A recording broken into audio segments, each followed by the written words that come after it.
And good morning, everyone, or good afternoon, or good evening on this rotating globe, which is in a little bit of need of help this evening, this morning, or this afternoon. In case you haven't noticed, there's some things going on planet Earth, and we're going to be talking about them this evening with my special guest, Sean Stone. Now, Sean, besides having a very famous name, has made a reputation for himself in several different venues investigating things that we call conspiracies. How did that word ever get this bizarre, strange connotation? Is it true that the CIA years ago, when conspiracy was beginning to kind of percolate through the culture, decided to create this diversion by making any theory that is not politically correct or they don't think should be followed up on, etc.? Did they all decide somewhere in some secret meeting it was going to be called a conspiracy model? Is that a conspiracy? Anyway, we're going to kind of go through some of this tonight. What I want to do before we get into the heart of the program is to talk to you about a couple of important and positive developments. According to Dr. Anthony Fauci, who, of course, is the international expert from the National Health Institutes regarding this pandemic. He used to be at the CDC. He has become a leading authority on these kind of outbreaks going back decades. He is basically saying that we're not, this is the good news, that we're not on the same coronavirus trajectory as Italy.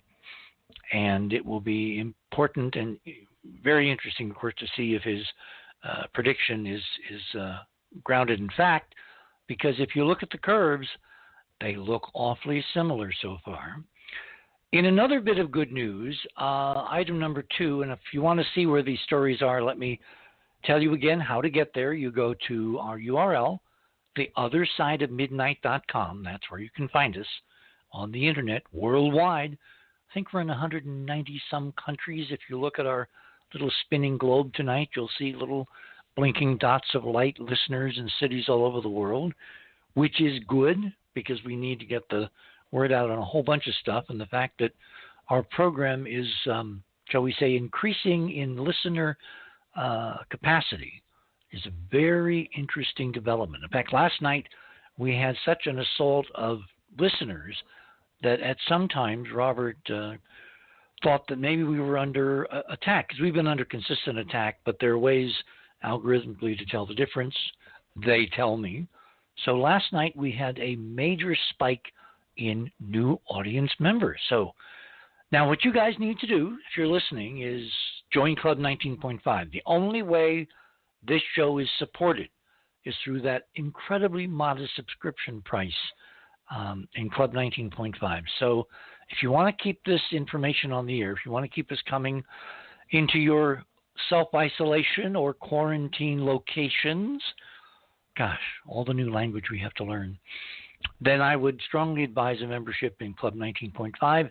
There are literally hundreds and hundreds of hours of past programming to go through.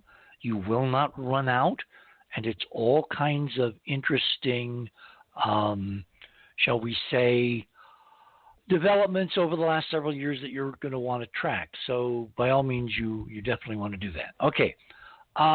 So what you want to do is you want to go to theothersideofmidnight.com, click on tonight's banner, which says New World Order, my guest at the top, Sean Stone, and just scroll down on that page, or you can hit what we call the fast links, which are right under the banner there, right under my little pricey summary of tonight's show. Hit Richer. That will take you to the first items. Item number 1 is the news story on Anthony Fauci saying that this site might actually, thank God, not be as severe as Italy. Item number 2 right under it, there's a Nobel laureate, and let me get you his proper name because this is important. There's a Nobel laureate who won the Nobel Prize a couple of years ago. His name was Michael Levitt. He's a Stanford biophysicist. He began analyzing the COVID cases worldwide in January. He correctly calculated and predicted that China would get through the worst of its coronavirus outbreak long before many other health experts began to see similar trends. He is now foreseeing a similar outcome in the United States and the rest of the world, and you might want to read that. He says we need to control the panic. In the grand scheme, this is a direct quote, he says, we are going to be fine. Item number 3. Go back to Radio with Pictures. Number 3. This drug that we've been talking about for the last several days, chloroquine, which was developed back in 1945 by the U.S. Army to fight malaria and has been used in a number of other situations to fight drugs which are not parasites, which are not spores, which are not fungi, but which in fact are viruses. It turns out in a number of trials, they're not very large as yet, but the consistency is very reassuring. Chloroquine actually seems to have 2 effects. One is if you get COVID-19, it will really help ameliorate the symptoms. It kills the virus. It basically short-circuits its replication mechanism inside the body, so we are told. And if you're in bed with this darn thing, it will significantly shorten the time that you're in bed. If you're in that damaging age group, that senior age group, where the fatality rate goes up dramatically, I mean really dramatically, it seems to have very efficacious effects there.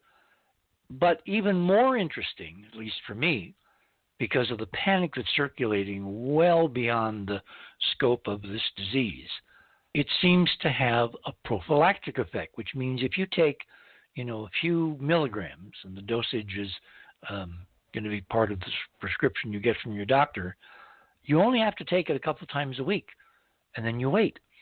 And it's not something you want to take consistently every day, high doses. It has very negative effects if you take too many grams of this stuff, so that's contraindicated.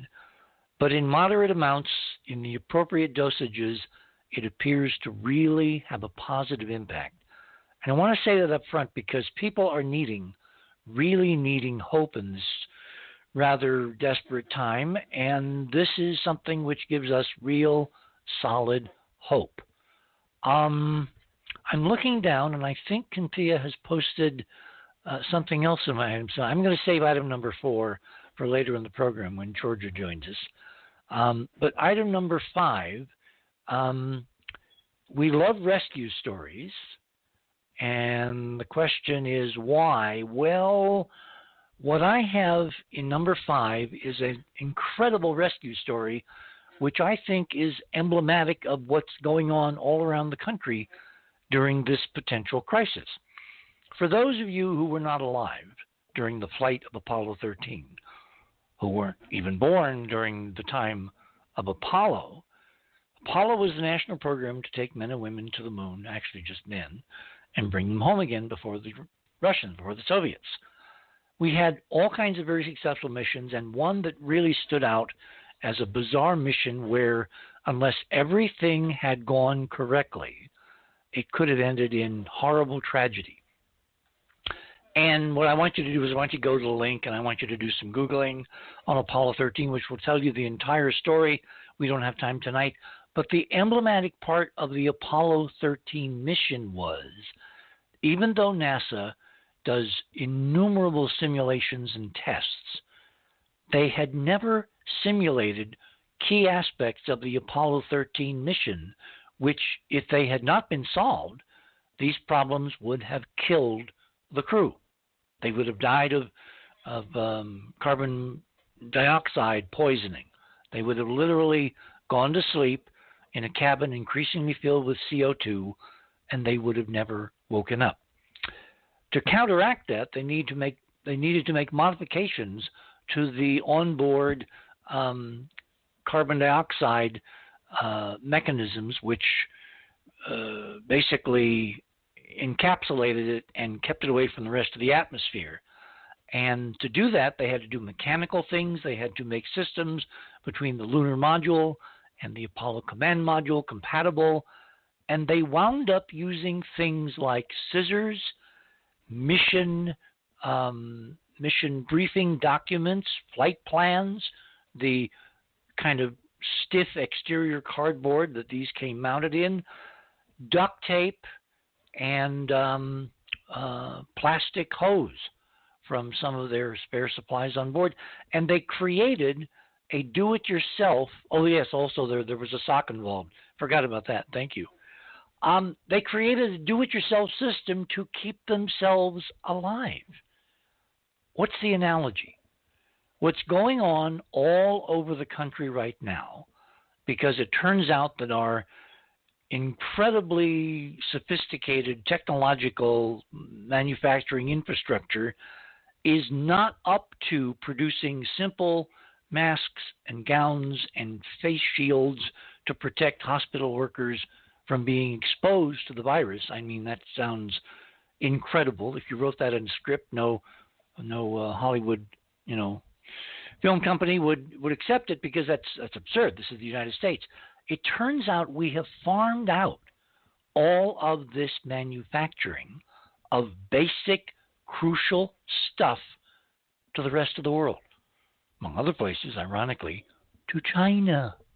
And they're not exactly in a position right now to meet the industrial demands of billions of these articles: gloves, face masks, visors, gowns, whatever. So what hospitals have have turned to is they've basically gone back to the Apollo 13 model. They are asking a variety of individual citizens and companies like garment companies, dressmakers, whatever, to, in lieu of what they're doing, in lieu of manufacturing or creating more product to eventually sell when this economic crisis passes, they're asking them to turn to a la World War II and basically make gowns and masks and gloves and PPEs, personal protection equipment, all that stuff. And they're doing it. And so what a lot of people see as a detriment, the fact that we were not prepared, the fact that a lot of people are looking to the dark side of this, oh my God, we're not prepared. What I'm seeing is the flip side, which is that people, ordinary people, are turning to in droves all over the country, in fact, all over the world. And they're doing what they can to step up and to contribute in this crisis. And it's bringing us, if not physically, certainly spiritually and in terms of consciousness, closer together, because we're all in this together. And the watchword is, as Ben Franklin said many, many, many decades ago, if we don't all hang together, we are going to hang separately. Oh, by the way, it's the 50th anniversary of Apollo 13. So I thought that was kind of intriguing, that this is coming full circle, and the ingenuity of the American experience is in full measure, in full view. So I'm kind of one of those guys tonight who I'm looking at this and I'm saying, well, the story seems to be that the glass is half full. It's not just half empty. With that, let me turn to my guest this morning, Sean Stone. You probably don't need me to really introduce you to who Sean Stone is, because he's the son of a very famous movie director. The interesting thing is that Sean has developed his own investigative profile, his own contacts, his own outlets, his own media. He worked with the former governor of the state of Wisconsin, I believe, on a television show having to do with political and economic conspiracies. For several years, I'm not sure, we'll find out whether he still has it, but he had his own show as co-host of a show on RT that Robin would not miss a single, edition of. It was called Watching the Hawks, which I thought was a kind of a cute and clever title. And they covered an awful lot of very interesting stuff. So without further ado, let me bring on Sean Stone. You are on the other side of midnight. Welcome. Mr. Stone, are you there? I'm not hearing anything. That's very curious. Very curious indeed.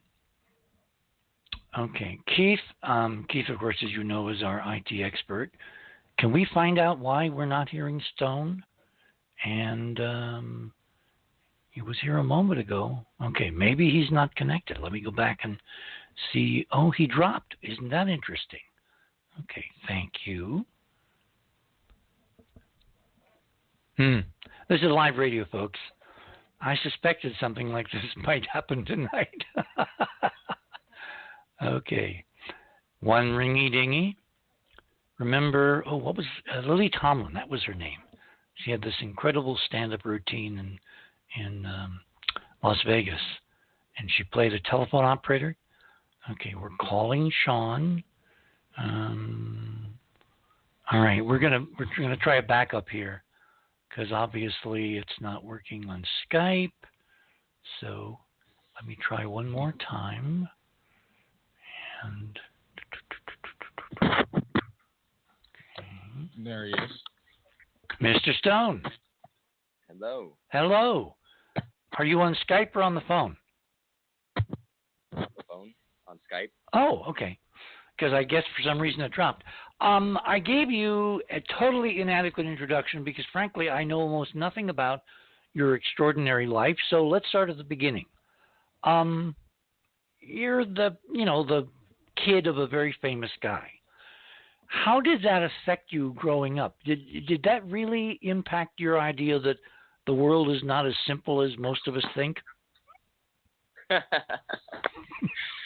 one way to put it.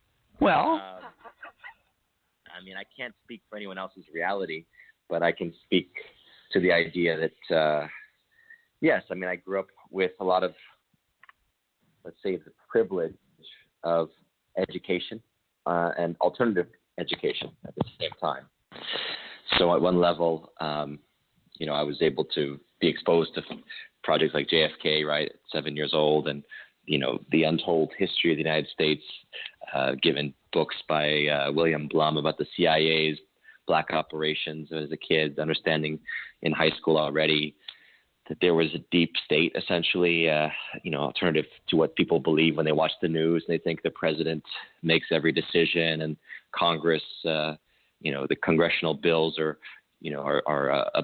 written by upstanding gentlemen in Congress, all this nonsense. So I had a sense that this was all off, that there was a deeper, darker side of American history, right? Particularly the CIA and other organizations that operate, let's say, outside off book and outside of most mainstream media. So it's understanding that I started delving into the secret history of books by Jim Marrs, for example, and David Icke, really going into the farther realms, the farther reaches of our own understanding and beyond, obviously, as you know, what is out there outside of our realm of perceiving, what is beyond this third dimensional reality. So that was, that began from my father, but I would say I went beyond him. Well, the old cliche, you can lead a horse to water. In other words, there had to be something in you that resonated with this, right? Well, sure. There's something in me that is non-human, that began long before the human story, and is aching to remember and to understand what that is, because I think if we're honest with ourselves, we know that we're more than this 3D reality, and most people are just scared of admitting it publicly.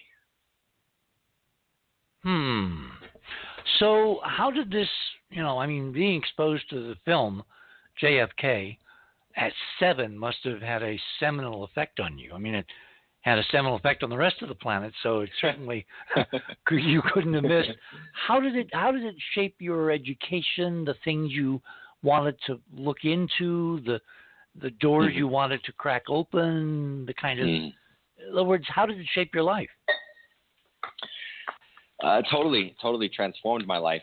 It wasn't to say that I've spent my entire life researching conspiracies or something, but as I said, I was in high school already intrigued by alternative history, by the secret histories that were unknown to most high school kids, right? That were not, talked about in normal history class, for example. And so I was one challenging and posing the questions and posing the things that were outside of the norm. You must have had fun in high school. Wow. Not necessarily. I'm being very, very, very facetious. Okay. Yes, exactly. It was. I mean, look, there were good teachers and there were people that were responsive, but the truth was that it was isolating to understand the dark side. Now, hang on. Let me ask this question: did you go to Hollywood High? No, I went to Brentwood. Okay, but it's the same kind of culture where it has nothing to do with the world, with history, with future, with past, with big. It's all about tiny. You must have really been isolated. Isolated is one way to put it. I mean, I wasn't entirely isolated because I did have my father and I did have a good group of friends that I spent time with. But I really bonded a lot with my dad in high school. I was spent weekends with him and I really enjoyed that conversation. I think I was more mature than my years by the time I was 15, 16, and I was, going off. I went to Somalia at 16 in the summer to go work for Save the Children. Oh, that's in Somaliland. Cool. And I was working with another organization here in South Central and Watts and places like that the following year. I mean, I was interested in the world of adults. I was interested in, work and what's happening at the level of how do we change things for the better. And, I did have an idealism about me going into these things. And over time, it became more of a realism, understanding the NGOs and a lot of the system is designed, basically to perpetuate systems of, power, let's call it. The system call it the pyramid of power, right? The money ultimately goes back to the top into a smaller and smaller collective of hands. That's why our economic systems are so rigged in a sense that we see the 1,000 corporations or whatever it is that have almost half the world's wealth. It's insane. Yep. So when did you figure out that you had talent to be an actor? I don't know that I have talent to do anything. I just do what I like.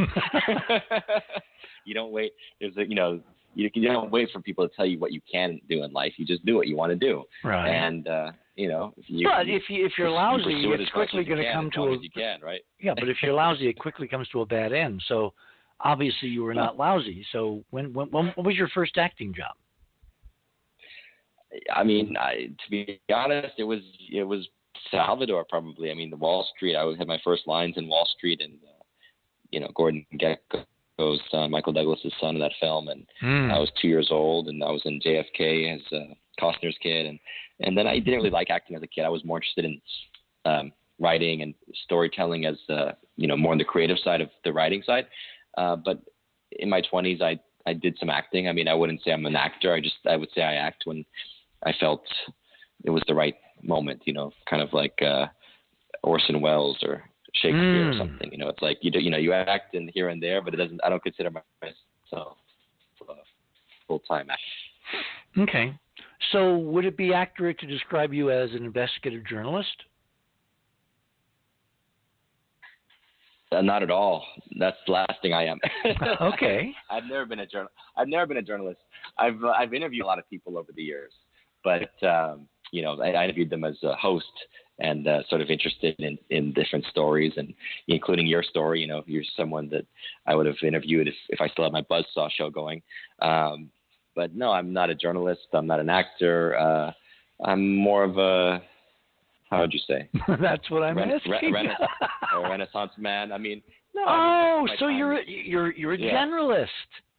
I'm a generalist. This is a show. This is a family of generalists. We have all kinds of interesting generalists who gather here. Okay, so you're a generalist. So when did you? I mean, the shows you just mentioned, Buzzsaw, and the one that Robin loved, which was your Watching the Hawks. How did that come about? Conspiracy theory. I did the show with Jesse Ventura, the third season, with Tyrell and Jesse. Tyrell's Jesse's son, and Tyrell and I hit it off, and we were sort of co-hosting that season. And we had a great time in covering secrets around time travel, reptilian agenda, Skinwalker Ranch, things like that. And so we carried it on with Buzzsaw, basically, and that became an interview program. I did hundreds of episodes, really interesting characters that I interviewed over the years. And that became Watching the Hawks, which was on RT with Tyrell and myself. And that was more socio-political, whereas Buzzsaw was more, the outer limits. Okay, let me ask you this question. This is going to put you on the spot. I want to warn you. How come you guys never asked about what NASA's hiding in the solar system? Well, what you mean on conspiracy theory or on Buzzsaw or on what? Any of them. Nobody called me. Well, I didn't produce conspiracy theory with Jesse Ventura. So if I had, obviously, I would have had a lot more to say. As I said, I've wanted to interview you and talk about the Mars mysteries for a long time. And I don't know why. Just sometimes you don't have the connection, the one person that's going to connect you. And as it now stands, I don't have Buzzsaw as a show. So I was excited when I heard that you wanted to interview me on your show, because I'm really interested to talk with you about Mars and the ancient history there. You should have listened to last night's show. In fact, you can listen to all the archives, because we've done an awful lot of stuff on this show regarding that research that is probably not generally widespread in the mainstream. It will be, but it's not there yet. So, in fact, an aspect of tonight's discussion does involve, for me, an extraterrestrial set of possibilities, because I'm looking at what's going on the planet right now, and I'm looking at all the conspiracy theories, and I'm thinking none of them are as big as what we're seeing going on. And that leaves only one thing left, which is this is not being modulated by terrestrial power centers. This is something I believe bigger. What do you think? Yes. Oh, now we're starting to speak my language.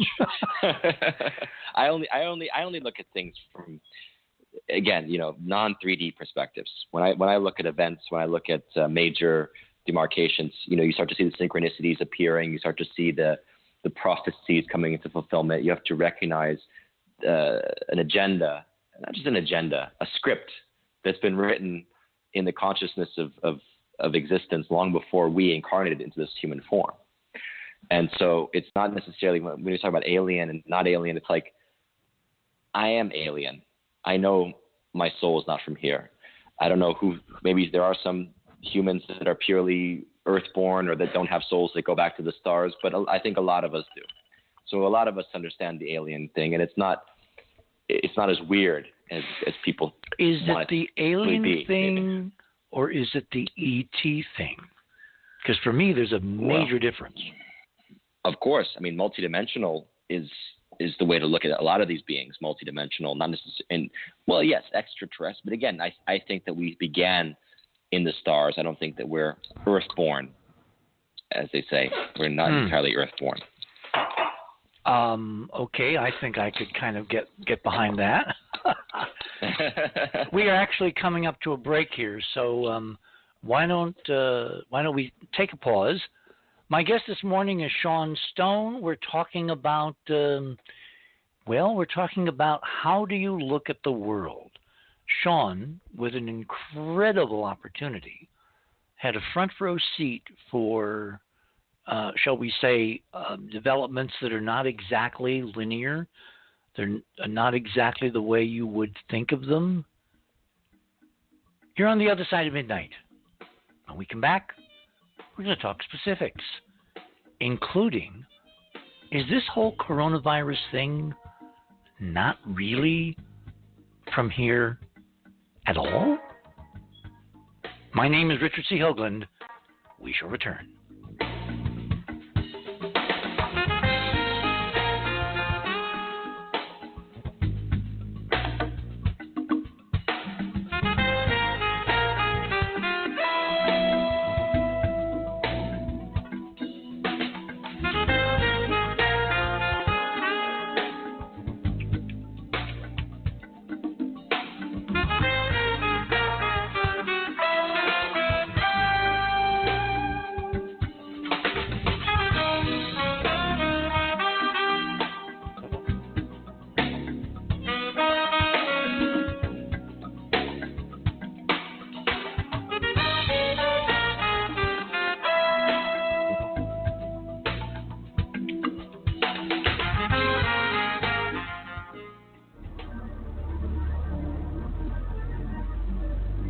theothersideofmidnight.com.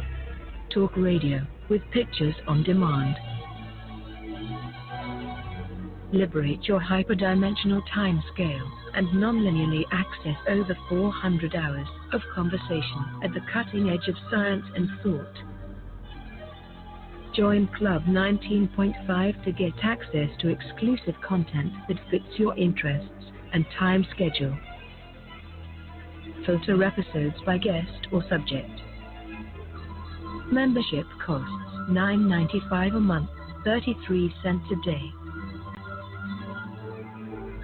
Talk radio with pictures on demand. theothersideofmidnight.com.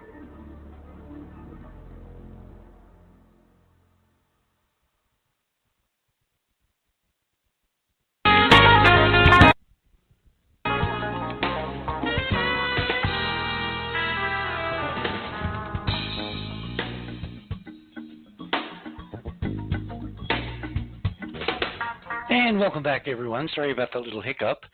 There are little things called switches. Wow. None never told me. Good morning once again. My guest this morning is Sean Stone. We're talking about the C word, conspiracies. And before we get, Sean, to this whole coronavirus thing, which frankly reeks of some kind of conspiracy, meaning it's not accidental, it's not from nature, it's not from bats, it's something much more intriguing, if you want to use that term. Let's talk about what was the first big conspiracy that you kind of wrapped your head around and you felt you could contribute toward? And I felt I could contribute. Meaning investigated, found a piece of data that other people had missed, that kind of thing. Right.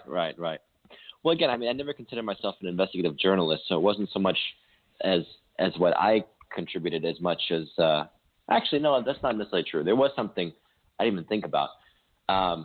What got me into a lot of the supernatural stuff was, I love David Icke's work since 17. I think I read Biggest Secret, and I was always fascinated by the multidimensional side of things, right? Like what is really happening with this shape-shifting, the reptilian agenda, that concept, right? The idea that there's alien reptilians and other species, greys, mantoids, all these other species that are here. But it was like there was a soul resonance in me that remembered something and connected to these things. Well, along my travels after college, having studied and read, I ended up experiencing the paranormal and the supernatural firsthand. And that became my first film that I directed, and it was called Greystone Park. And it came out in 2012, but it was sort of amidst the found footage craze, if you recall, when they had all those silly films like Paranormal Activities 16 or whatever coming out. And it was sort of ignored because, Greystone was a true story of what we did experience as we were going into these haunted places, these haunted mental hospitals. Greystone is a very famous haunted mental hospital in Jersey. It was operational for almost 100 years. Thousands of bodies were buried there. People had experienced all kinds of torture, extreme experiences of pressure baths and electroshock and lobotomy. And what we found was exploring these places was how much of a portal they had become, these mental hospitals, where the patients had maybe brought their own shadows and traumas and entities, from the lower astral realms, as they say, into the place, and all of a sudden it became like a portal to the dark side. And so you'd find a lot of evidence of Satanists that would go there and worship and use these buildings as feasting grounds or something, for their rituals. So did you do on-camera stuff and EVP and magnetometers and all that to kind of chase who might still be haunting this facility? No, we didn't even need to because it's something you can feel. I saw possession, people just getting overtaken by a spirit, and just their shape, their face, everything, their whole expression, their demeanor, the behavior shifts just like that. It was really fascinating. We got a lot of stuff on camera. I mean, ultimately, there's a documentary that I still haven't put out that actually has the real experiences, but Greystone was a fictionalized version. But there are some real things in Greystone because we did shoot in some of the real places. And we got a lot on camera from, even though we were fictionalizing it to make it dramatic, dramatize the experience, and try to explain to people how the paranormal phenomenon, the supernatural phenomenon, can't just be considered. It's not about EVPs. It's not about something external. It's an internal thing, because as you go into fear, what do you mean internal? Internal in the sense that there is no external reality. So it's like as you go into fear, the dark places of your own mind, the dark thoughts, the dark energies within you resonate with the outer experience, and so it goes hand in hand. It's like a mirror. It's a reflection, right? And so this place, in a sense, it's like the more you go into fear, the more it manifests dark energy, and things happen. It becomes like a storm of darkness, and that's what I. So you're saying it's more like a resonance thing? Yes, a resonance, precisely. So when Art Bell, of course you know him, used to have those people on that would do these magnetic recordings, the EVP, what are they recording? Are they recording the observer's own mind imprinting on the tape, that kind of thing? I mean, if you're saying like they're capturing something on camera? Yeah. No, it's not to say that. And sound. That, right, but what I'm getting at is that the resonance that it's almost like electricity, right? What frequency are we resonating at? So, okay, let me try to understand this. Right? Are you saying that if you have the wrong consciousness and you go into one of these environments where there's been unimaginable suffering and horror and human tragedy, that literally, if you're of the wrong mindset, can open a door, a portal, and similar resonant consciousness comes through because you're the one opening the door? In a sense, yeah. In a sense. That's one way to put it.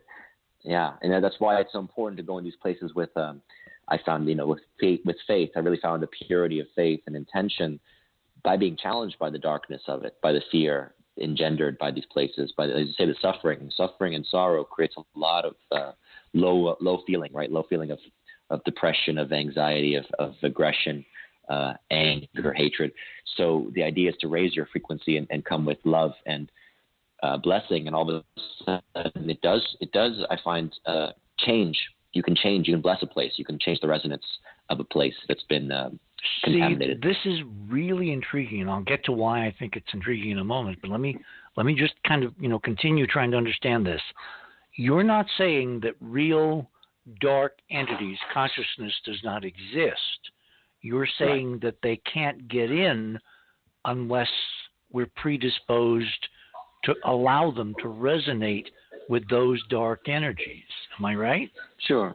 Yeah, in a sense. I mean, the microcosm, macrocosm concept. It's like we are a reflection of the world around us, right? And so we all have the darker emotions. We all have the lower frequencies. But the question is, how much do we work through to clear them? How much do we work through to release them, to rise? The alchemical journey, I believe, is to clear out and to go through the dark night to then rise up into the light, essentially, right into your golden nature. See, I expected, John, to have some ahas as we had this conversation this morning. But you've given me an incredible one right at the top of the show. Because if you stand back, let's say about 250,000 miles, and look at the Earth from the moon, with what's going on this planet tonight, which is that everybody is being panicked and driven to inchoate fear on a planetary scale, is something wicked trying to come through? Io Pan. Pan was the god of the ancient chaos a little bit. He was a trickster, mischief god, right? Peter Pan was modeled on him. Aleister Crowley was worshipped, Pan. He wrote a poem to Pan, Io Pan. Pandemonium, pandemic, panic all comes from him. How interesting. All right, so we're looking at a big, big, big planetary agenda. Now, the other missing piece, if these were normal times, Sean, this probably wouldn't work, but we're not in normal times. In the models that I've been working on, if you followed my work, there's this physics, and it's cyclical. It changes over time. It changes with the yuga cycles, with the precessional cycle. That's how it's modulated. And we've been saying for years that we're coming up to the time when we're going to have that nodal point in the physics we hadn't had for 25,920 years, to be precise. And this is a window when something or someone is trying to change the future for the worse. And this whole thing looks to me, we're going to bring on our resident metaphysician, Georgia Lambert, in the third hour. She worked with Manly Hall and many other interesting folks. It's looking to me like this is the big, how do we get them? And of course, the antidote is all that positive stuff that people are exemplifying where they don't want to be got. Yes, they're afraid, but they're turning their fear into active things they can do in terms of supporting people, the weaker among us, those that are more sensitive, more fragile, that are looking for needs to, in other words, the sense of humanity rising to help each other, I think, is equally as strong as the fear. Mm-hmm. And that's the good news. Prevails. Yeah. Love prevails. Well, it should. In every script it should. But as McCoy said to Spock one night, he said, I have found, Mr. Spock, that good only wins if it's very, very careful. Remember that line? Well, I wasn't a Trekkie, but I'll take your word for it.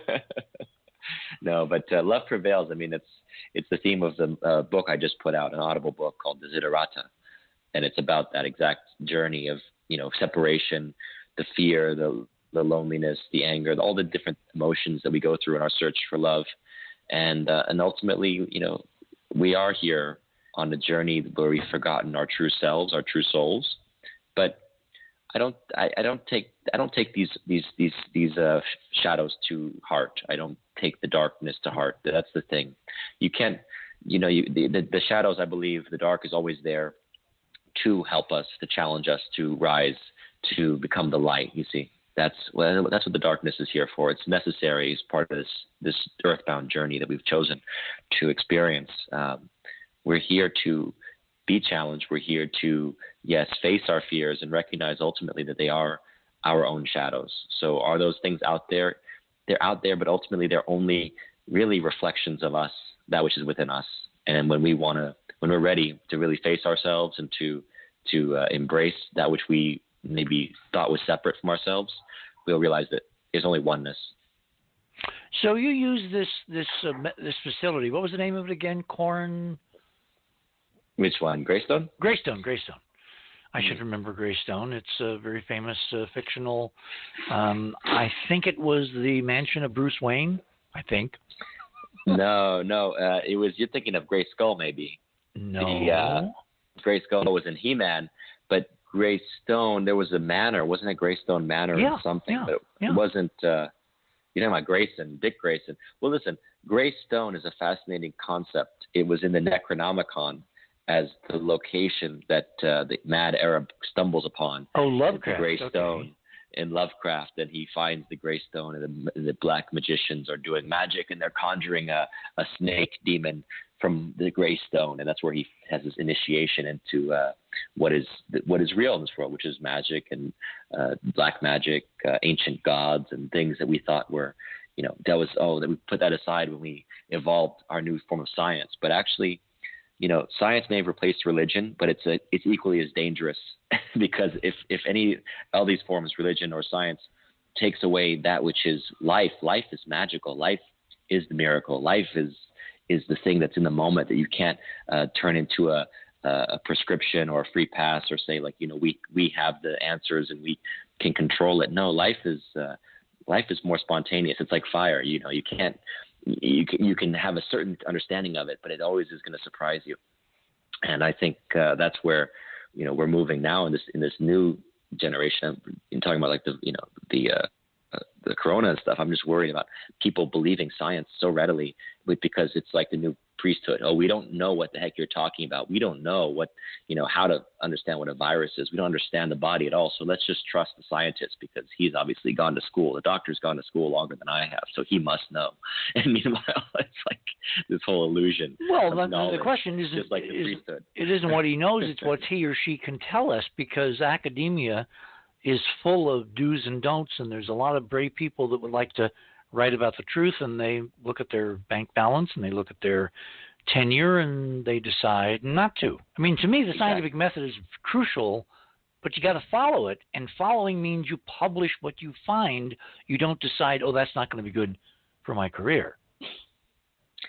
Yes, that's certainly an aspect is the they say that the financial side of science, right? Who's underwriting these studies? Who, the whole peer-reviewed study process. Who's underwriting the universities? Well, we know this is the financial oligarchy that endows these universities and essentially steers them. The foundations steer them in directions they want them steered. We've seen that for over, well over 100 years, since the days of Darwin and a little bit before. But really, it's that mentality that. I would say even going back to the days of Robert Flood, actually, probably in the 1600s, when Flood was fascinated by hermetics, and alchemy and things like this. I mean, Newton was too, but that was never considered kosher, I guess, by the establishment, even though all the Masons and the people that were really running these scientific schools understood it. And that's the point. There's the esoteric side, which is not acceptable to. Well, they don't give the profane that knowledge. Look at Queen Elizabeth. Her entire reign was founded on occult, magical power and technology. John Dee. Yeah.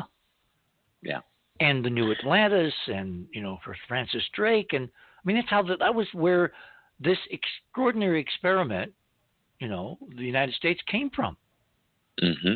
The New Atlantis. Yeah. And that's why we're supposed to be the vehicle to carry people through the planet, through, I believe, what we're now in. Because this is a major, major moment in planetary history. This is not trivial.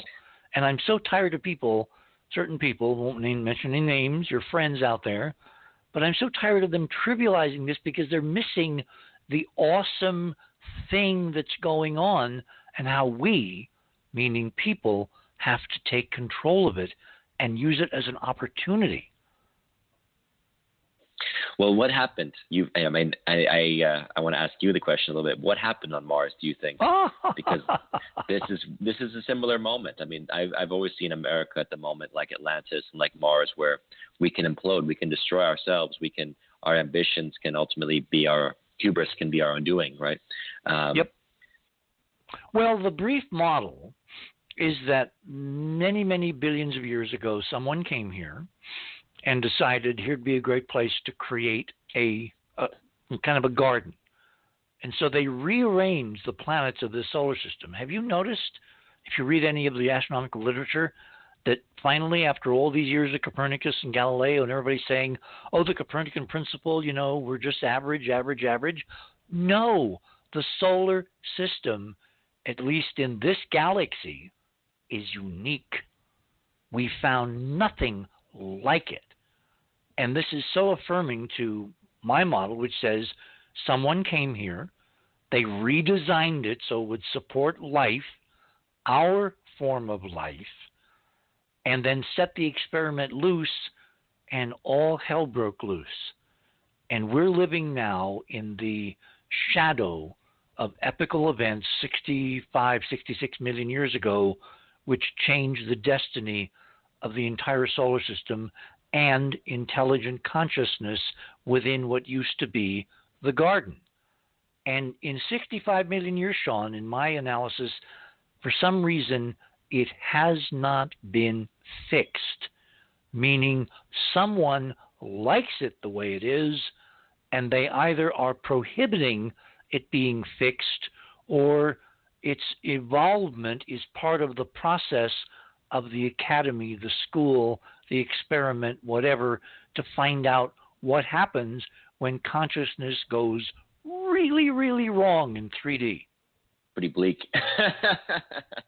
I do agree that there was an intention to allow the fall, but it was, it's an experiment, as you say. Yes, consciousness going wrong, but also, the one thing that came through to me clearly was that, even without guidance, even without our gods, our angels, our supporters, in a sense, any guidance from beyond this dimension, humans have actually been pretty good.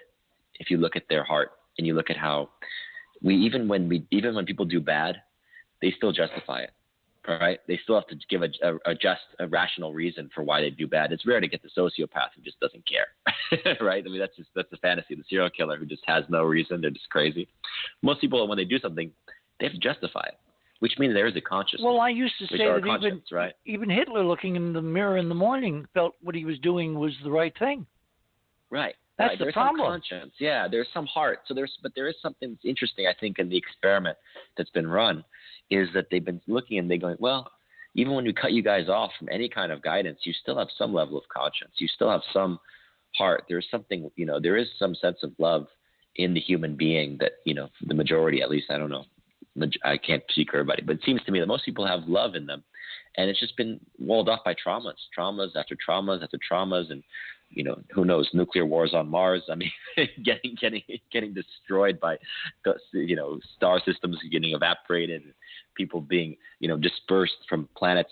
But the idea is that we've been traumatized even on this planet, right? Slavery and wars and famines and fears and scarcity. And so the trauma is in our systems.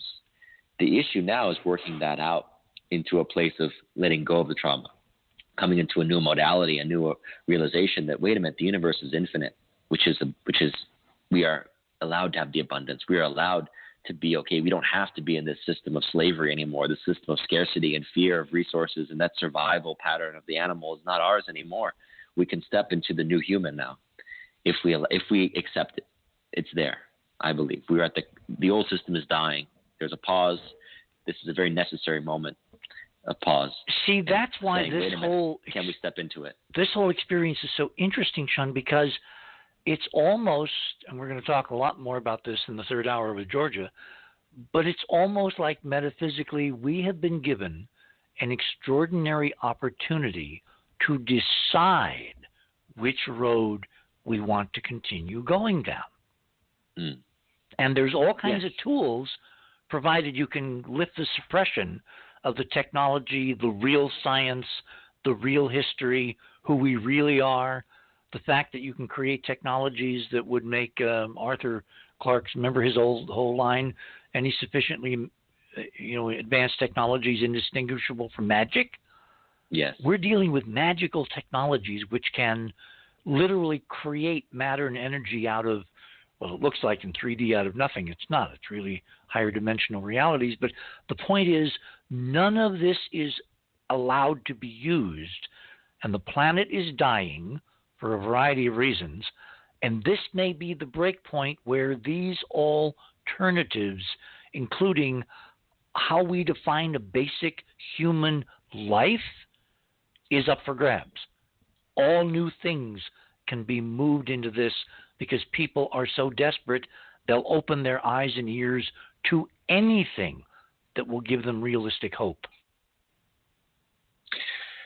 Well, hopefully, that's a great time for the con artists and the hucksters to come in. But that's just noise. That's the usual stuff, okay?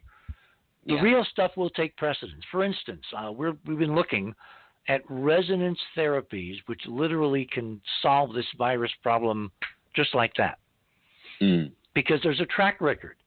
It just has not been allowed to be published in any mainstream medical or academic journal. Doesn't mean it's not there. No, I'm very keen on the idea of light and sound. I think are the healing tools of the future. That's why, I say, forget about most doctors and scientists. What they're giving you is what they've learned, which is mechanistic approaches to the body. And there are good doctors and scientists, but I'm saying that the school system itself is so flawed. We're not at that level of recognizing, as you're saying, it's about resonance. It's about, look, the fact that they're rolling out 5G, this is terrifying to me that this is being done so brazenly. I think this has much more to do with the corona thing than people realize. I don't know what's your take on this, but the fifth generation of EMF tech, because we're artificially altering the entire electromagnetic landscape of this planet. And the fact, they just announced FCC is going to approve another 1 million towers, 5G towers in America. They're launching satellites, but we're literally, we're irradiating the planet with these EMF frequencies that are, again, it's debatable how dangerous. But I can tell you one thing: I was told in the 90s as a kid, don't hold a cell phone to your head, and now people have forgotten that, and they've got it on their person at all times, and we're being doused at all moments with the Wi-Fi frequencies from our routers and every block, every school. It's insane. Okay, so, that's the bad news. Okay, let me tell you the good news. Tell me. Do you know a gal named Sherry Edwards?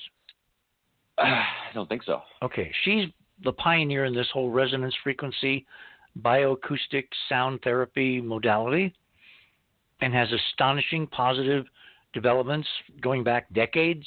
Decades. People who would be dead I've had on this show who are now living incredibly happy, productive lives because she saved them. She intervened, not with chemistry, not with drugs, but with tuned frequencies that basically supply the body with things that they are missing. Because ultimately, when you take a molecule, when you take a drug, it geometrically and resonantly interacts with your system. That's how it actually functions. It's ultimately all about frequency. And it was Tesla. Right. Why am I hearing somebody making a Ford Model T in the background? We're building a car here.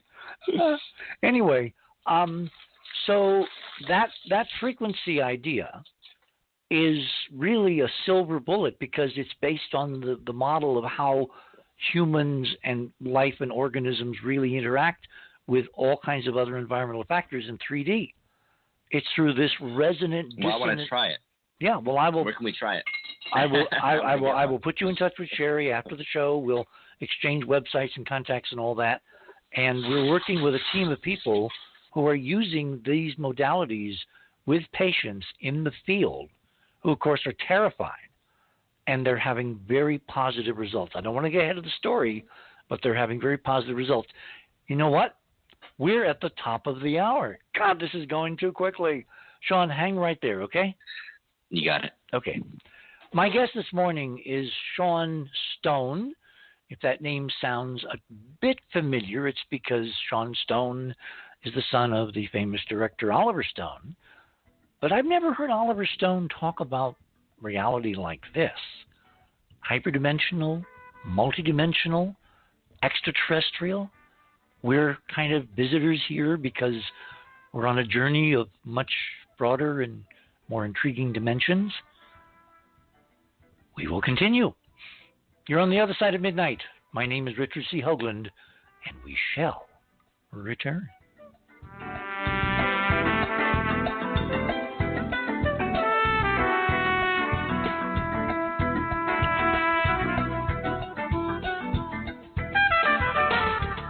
There's a piece of sky money cannot buy,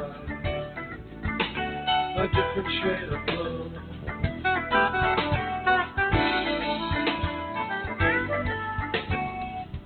There's a plot of land not owned by any man, a mountain with a view.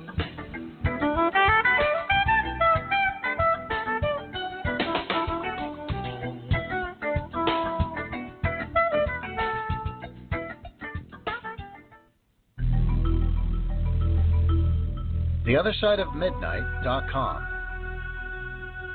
Tune in to listen to Richard C. Hoagland and his fascinating guests. Join Club 19.5 to get access to exclusive member benefits. Search the archives. Listen to past episodes anytime on any device. Membership costs $9.95 a month, 33 cents a day. Support the broadcast that provides you with the most interesting conversation available. Talk radio at the cutting edge of science and thought. theothersideofmidnight.com.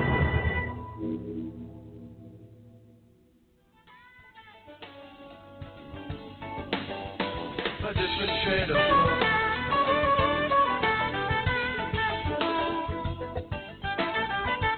A mountain with a view.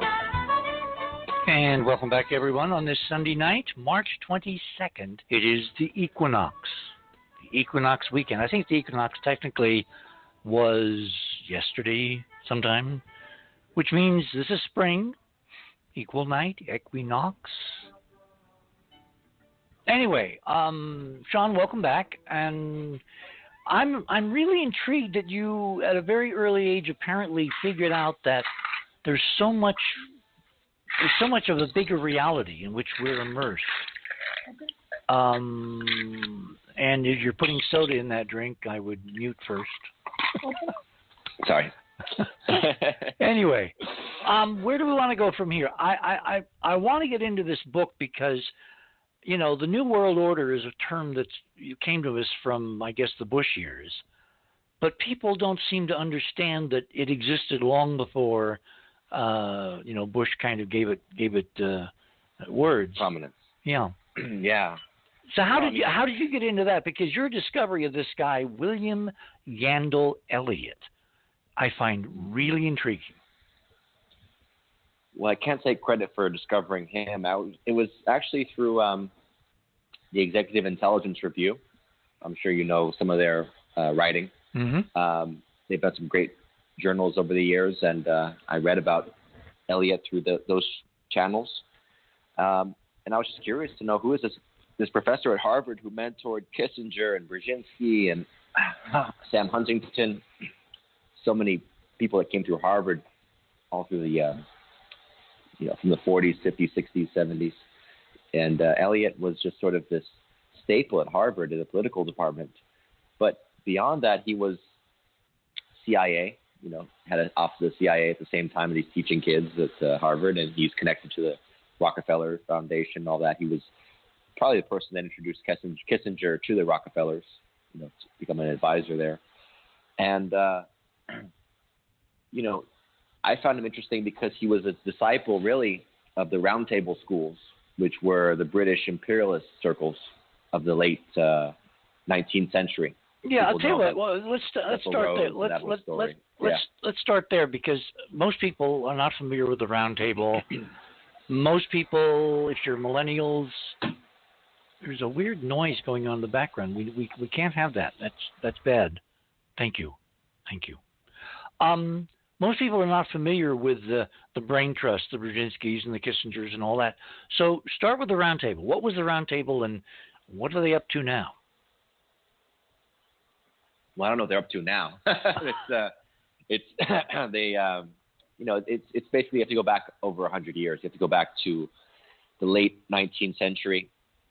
Cecil Rhodes was the great imperialist of South Africa and Rhodesia. What becomes Zimbabwe was Rhodesia. It's a long story. I mean, he basically was there looking for creating diamond mines, and he was working on behalf of the Rothschild dynasty in England, and to create, found those countries of South Africa and Rhodesia. But ultimately, what's bigger is that his vision as an imperialist was to reincorporate America into the British Empire. And, he was one of the first people to talk about incorporating what is now Israel, the Holy Land, into the British Empire. He had this whole vision of renewed British imperialism, but it was transformed really in the early 20th century because of World War I. What happened was his disciples in what became the Round Table groups had an understanding that the British Empire couldn't last in its form at that time. Basically, it couldn't be the empire of personnel, kind of like America suffered in Vietnam, right? Like, we can't have troops on the ground all over the world enforcing the law. We have to basically create a soft empire, call it the Commonwealth, and start to join with America ideologically and through these education systems, bringing people over to study our tradition, call it the Rhodes Scholarship, for example, right? And that's how Elliot, who becomes the mentor of Kissinger and all these guys back in America, he goes and studies with these Round Table disciples and becomes partisan to the ideology of the British Empire. And that's what we're living in. That's what people have to understand, is that we're living in a colonial world, even though we're supposed to be post-colonial, we're supposed to be free countries and all this. But we know at the end of the day that the economic systems that were created by imperialism and that whole stretch of history of hundreds of years of conquest, right, from Asia to the Americas to Africa, we're all living in the wake of that. Everything from the roads to, the roads at the best, that's the best aspect of it. You don't see that much of it in a lot of third world countries still. But the point is, from the roads to really the idea of the corporate structures, the idea that, these nations are purely there, whether it's a South American country is only a banana republic or something, it's like they're only there to basically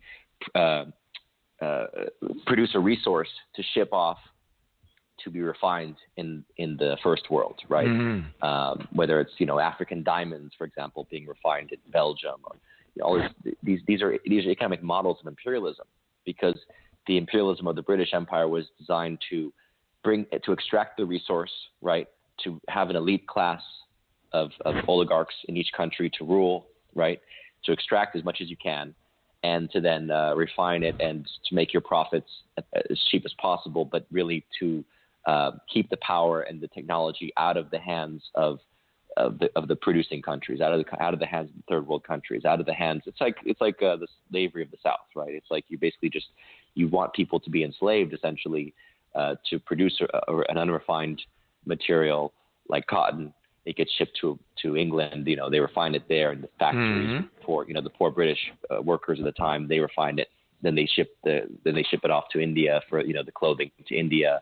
The Indians buy it. They sell you tea or opium in exchange, right? And then you dump it to the Chinese and they give you silver for it. I mean, that's the sort of the free trade model that has never really left us, and that's why the world is the way it is. With most countries are terribly in debt in ways they'll never be able to get out of. And most countries are impoverished. I mean, we're looking at a world, as you know, that the technology that's available to us as humans is so far more advanced than what's been given to us because of an imperial modality of economics, of mindset, right, of legal structures. It's all designed. Well, I have said on the show several times that I had an inside source tell me this was one of the deep state folks. He said, and this was several years ago when there were real concerns about nuclear terrorism and all that, he said that the power structure here, speaking just for the United States, would rather lose a major American city to nuclear terrorism than reveal this physics. Because, of course, the physics could stop that. This physics can stop all nuclear reactions. And what's the physics? Hyperdimensional torsion field physics. The same stuff that Tesla was talking about, the same stuff that there's a million videos on YouTube that show this, but they never gain traction because politically they are persona non grata. This cannot exist, therefore there's no other route than the accepted academic theory of the world, of science, et cetera, et cetera. Yeah, precisely. But see, I think that's going to break down of its own weight because, again, this virus has presented us with an extraordinary political opportunity, like in Sherry Edwards' work, to show that you don't need big pharma. For instance, we were talking on the show the other night. I said to Sherry, okay, so we're very concerned about 5G. What if 5G was hacked and all these positive frequencies were inserted in the system? So when you turn it on, it actually is helping as opposed to not helping? And she said, oh, what an interesting idea. Right, why not? I mean, why not? Let's do it. I mean, remember the years of the so-called blue box? No, what's that? That was a hacking tool for the analog AT&T phone system. So a bunch of hackers got together. They created this little electronic gadget. You could take it into any phone booth anywhere in the world, play the tones, and get free phone calls anywhere in the world. It's called the blue box. And they were made illegal, and they were obviously bootlegged and all that, but it was a real technology. It really worked. And then I believe somebody wound up hiring the inventor because he was great, at keeping people from doing other kinds of hacking. So I guess you'd say they bought him off, although I don't know the story in detail, so that's probably not a useful analogy. Yeah, I don't know this. I didn't know that story at all.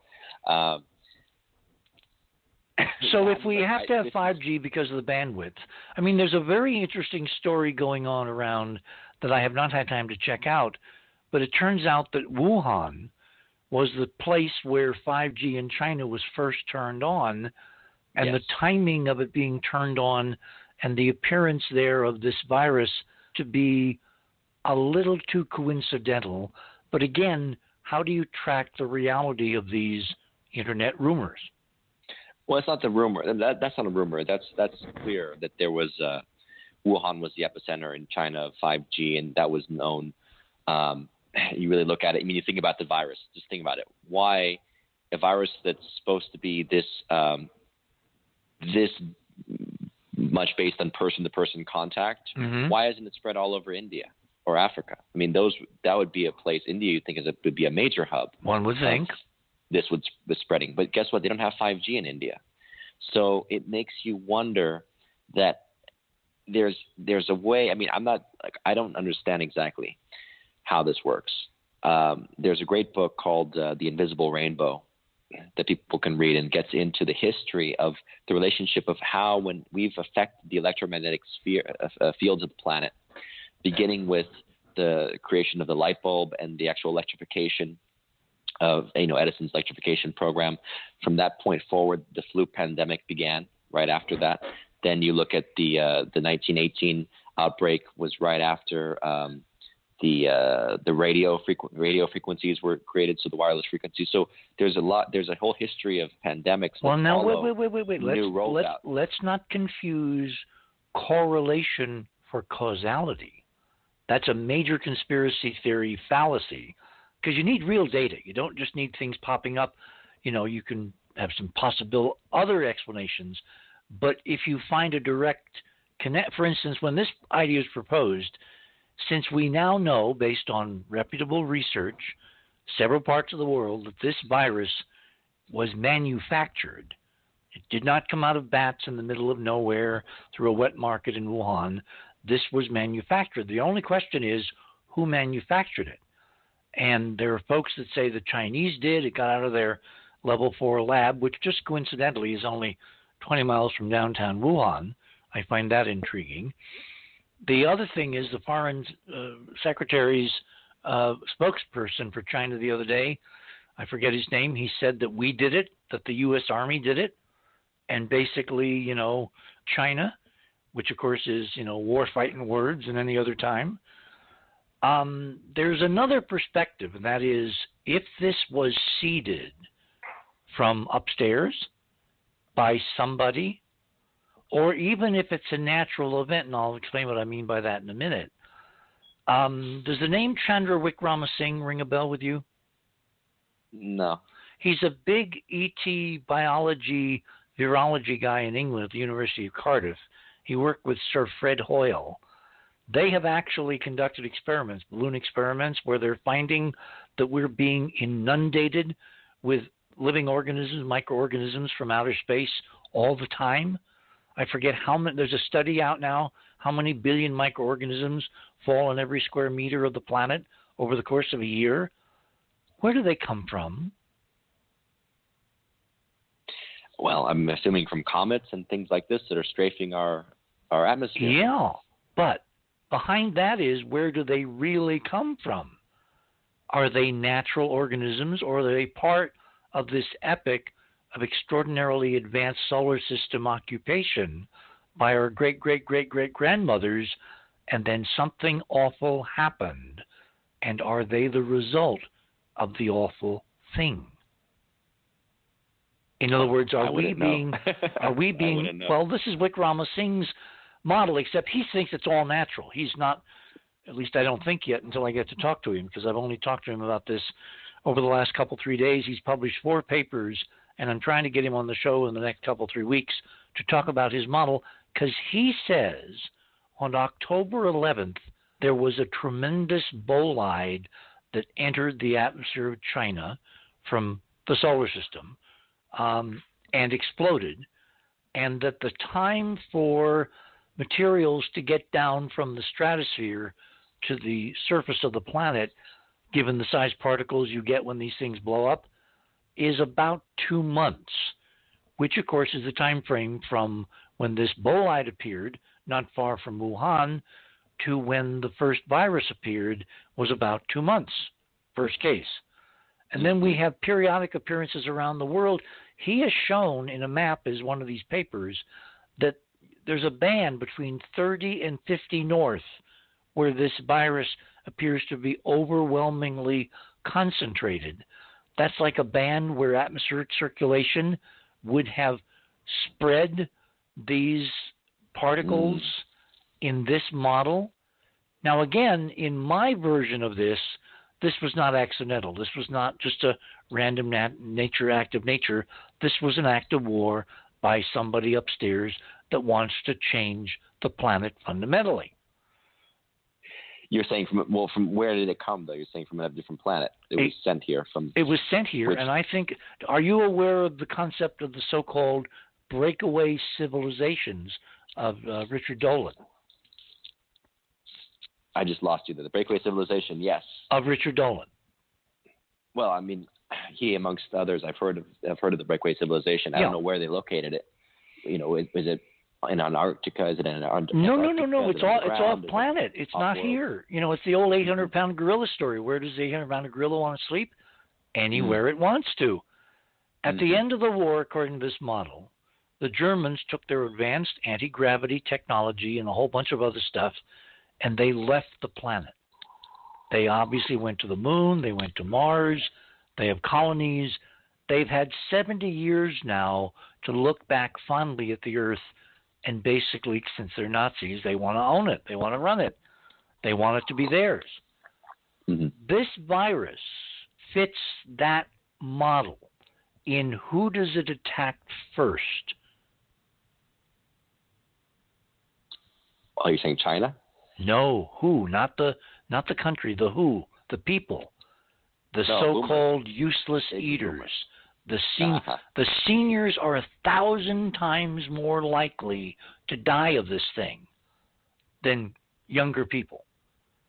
And young people, really young people, like kids, they're not affected at all. And yet, at both ends of the spectrum, the immune system is undeveloped, right? So you'd expect an opportunistic virus to really attack kids, would you not? Well, that's exactly. It's designed to keep the starseeds alive and get rid of the, as you say, those that are not. Maybe they're not upgraded. They haven't been upgraded properly by the whole hybrid concept. You know, the hybrid aliens and those that are young that are sort of, you know, more hybrids, and then the new mutants, I guess you'd say, and then there's the older version of human that's no longer going to fit for this planet. Someone's sending me a note and I don't understand it. What's a BAU or a BOU? The bulleye that you were saying that was like that came from outer space. Oh, bolide, BOLIDE, is a big, huge, bright meteor. That's our producer, Cynthia. Yeah, I thought everybody knew. I want to throw out a question to what you're saying, Richard. Oh, by all means. Go ahead. So let's say it's the guys upstairs. I mean, this virus, maybe they're like a gardener. You know, maybe it's not a declaration of war because exactly, it's not taking out the young people. Maybe it's taking out the old people who are holding the old paradigm in place. That's awful. That's awful. No, Cynthia, that's awful. No, wait a second.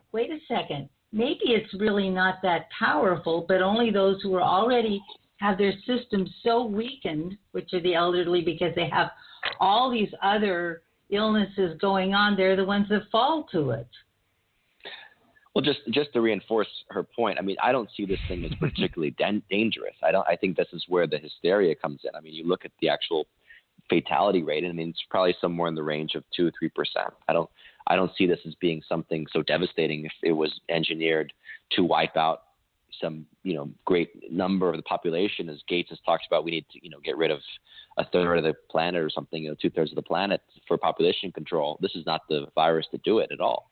So it feels almost more to me like well, again, I mean, look, you dismiss the idea of the electromagnetic frequency, but it's true. You can look at the relationship of these rollouts, and whenever we affect the EMF frequency, it does lead to pandemics because we are. Wait. You say I dismissed? No, I'm asking questions because just this correlation, I'm looking for the physics of how it would work, given that we are living on a planet which is inundated in electromagnetics.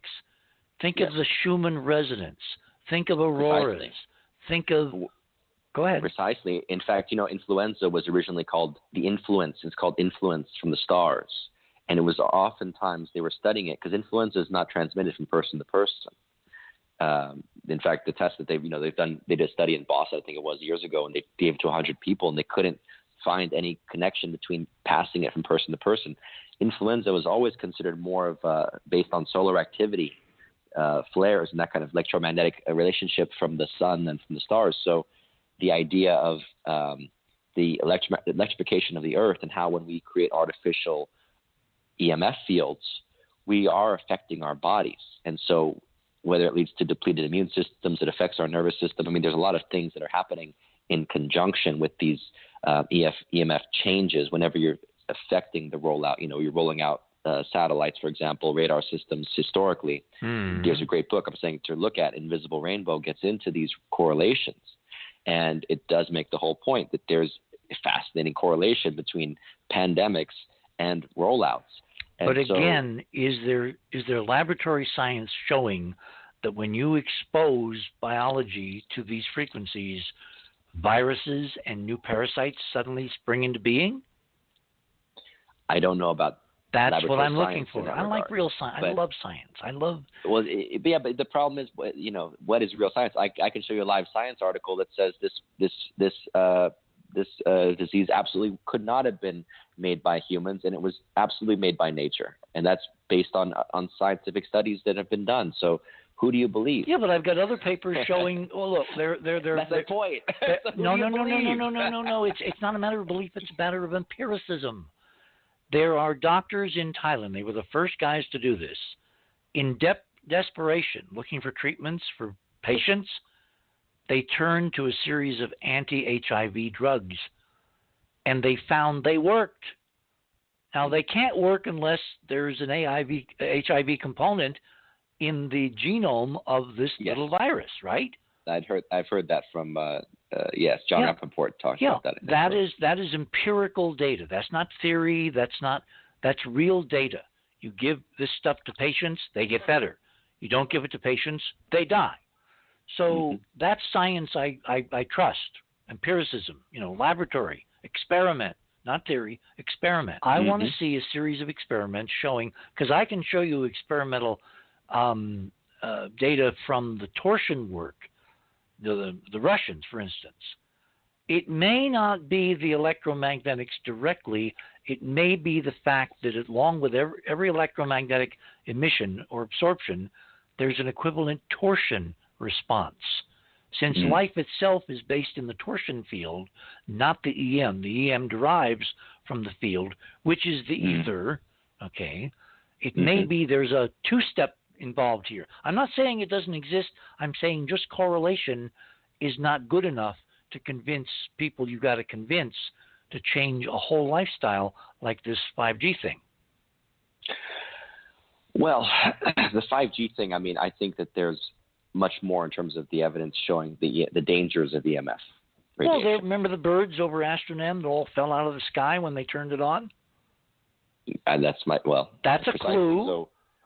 So, well, there you go. So when it comes to this 5G rollout, what I'm saying is I think that it's a very handy way of covering up a 5G rollout if you have a disease, a pandemic, sprouting up where people can say, oh, they got sick, And if it wasn't from Corona, people might be suspecting, hey, wait a minute, the 5G tower just went up and I just got sick for a month, which I've heard, but again, it's like, what? Well, you can't prove that. You also can't sue the telecom company. So what are you going to, how, this is a very tricky game. I would urge you to interview experts. I know some people, if you want, they can talk about 5G and get to detail much better than I can. Obviously, I'm not an expert in any capacity, but having heard the arguments about the dangers of EMF.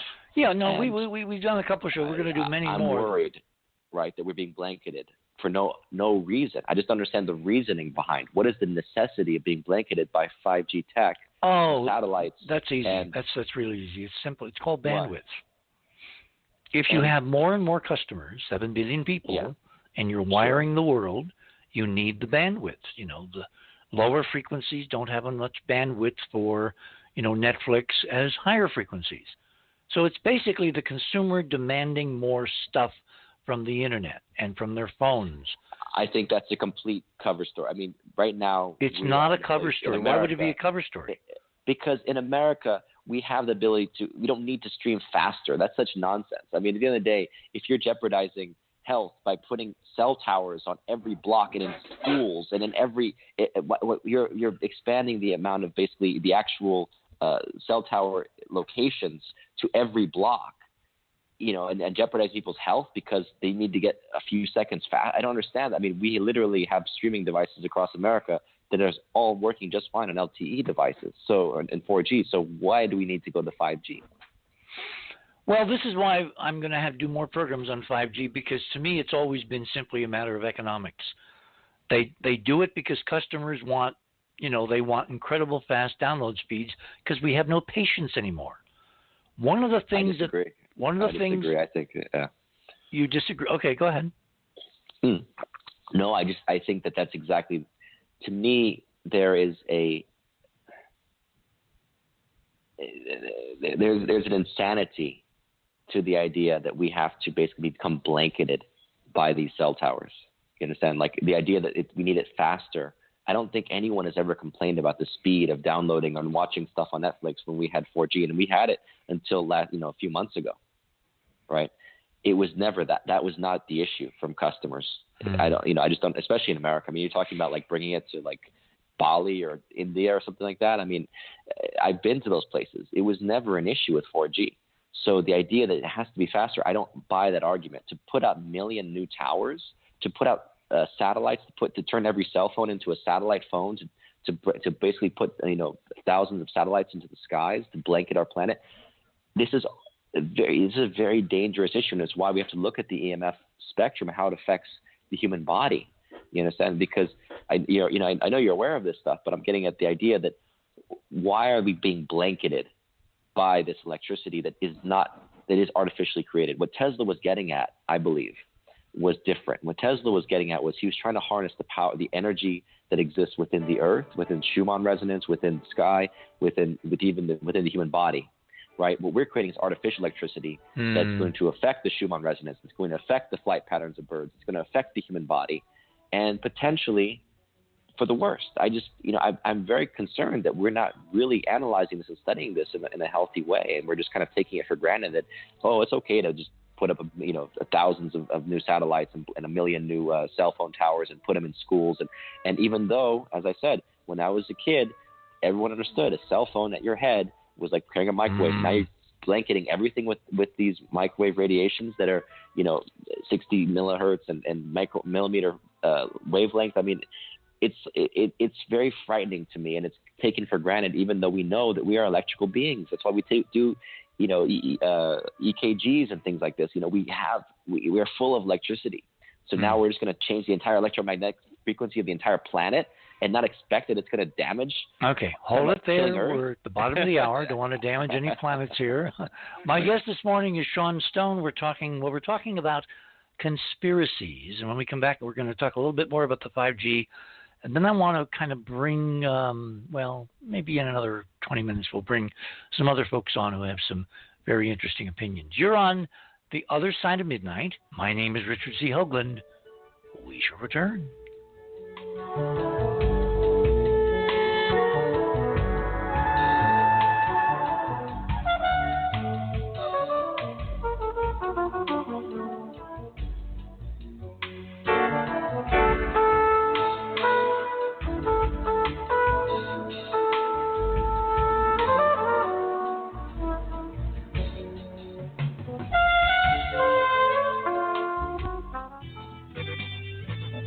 theothersideofmidnight.com. Tune in to listen to Richard C. Hoagland and his fascinating guests. Join Club 19.5 to get access to exclusive member benefits. Listen to past episodes anytime on any device. Search the archives of over 180 episodes. Membership costs $9.95 a month, 33 cents a day. Support the broadcast that provides you with the most interesting conversation available. Talk radio at the cutting edge of science and thought. theothersideofmidnight.com.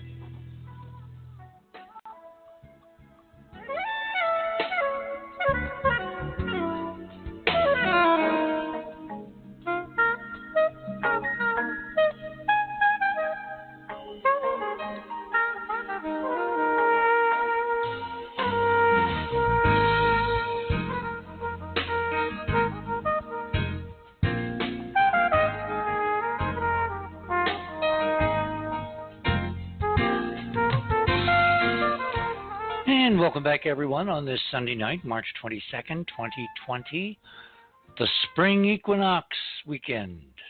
Welcome to spring. What a spring it is. My guest this morning is Sean Stone. We're kicking around a whole bunch of ideas.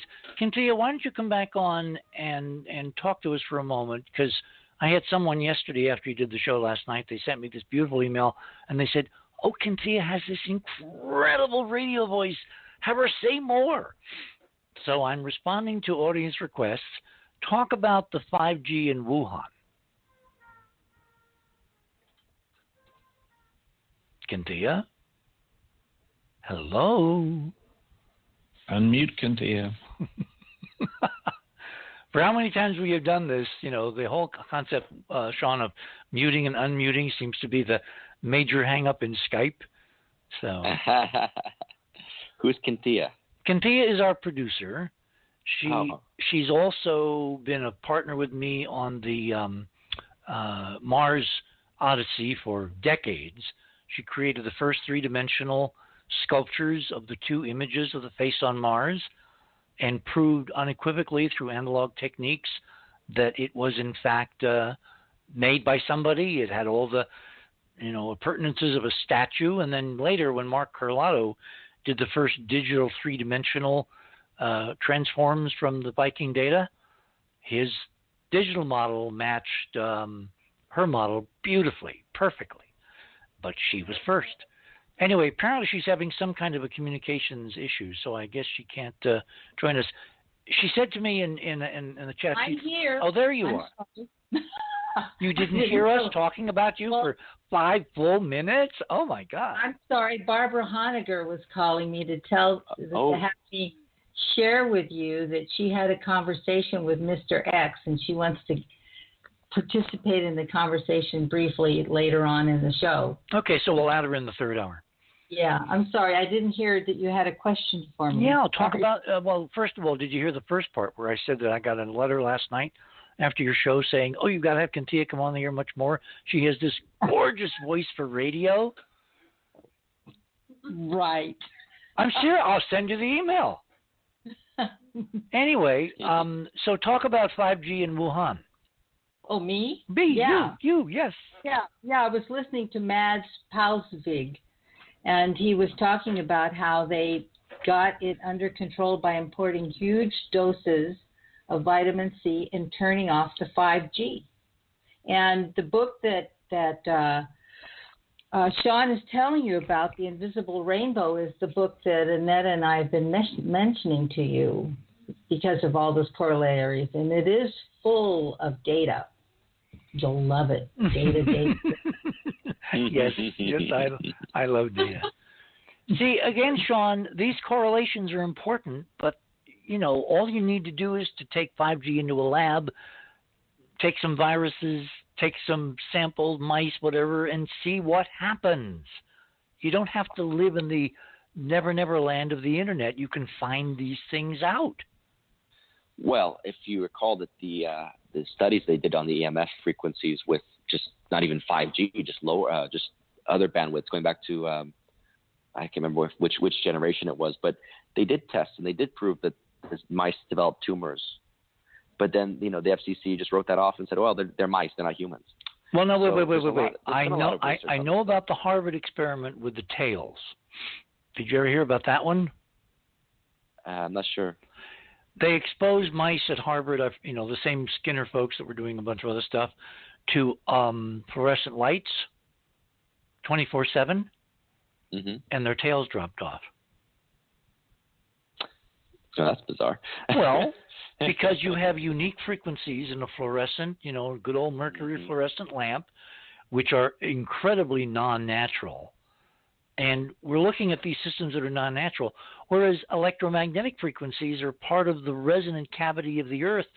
Thunderstorms give us all kinds of radio frequencies that are resonating, the Schumann resonance and the high, harmonics and all that. So it's got to be something in addition to just EM.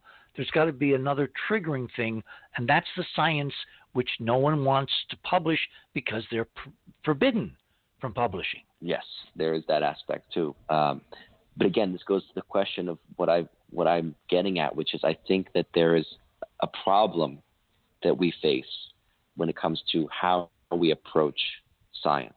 And it's like saying, well, yes, there is natural EM, there is natural radio waves, there is electricity, right? That's what Tesla was trying to get at.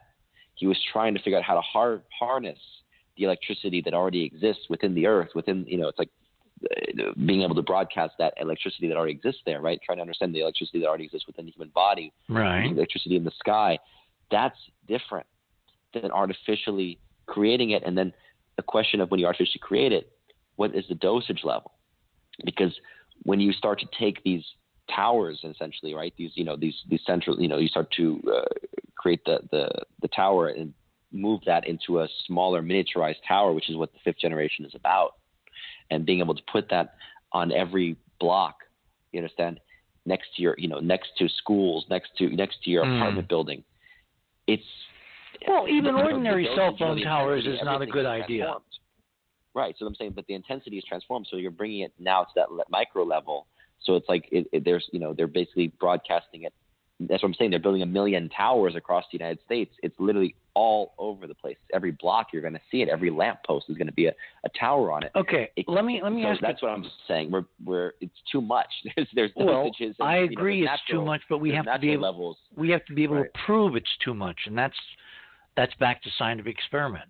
All right. I mean, you don't fault the base. That's not my job. I'll tell you what. I'll get you a great guest who will get into this with you, and she'll explain exactly the dangers of EMF. Super, fantastic. But I'm not an expert on this. All I'm telling you is that I'm just using reason and logic and saying, look, there's something that is going on here that I intuitively can tell you is off, and I do believe that this is affecting us in a way that's, maybe harmful. Maybe long term we'll adjust to it, as we have over time. We've adjusted to the ideas that every time that we've had these transformations of the EMF spectrum in our reality and radio wave spectrum by the inventions, we have adapted. That's true. We have.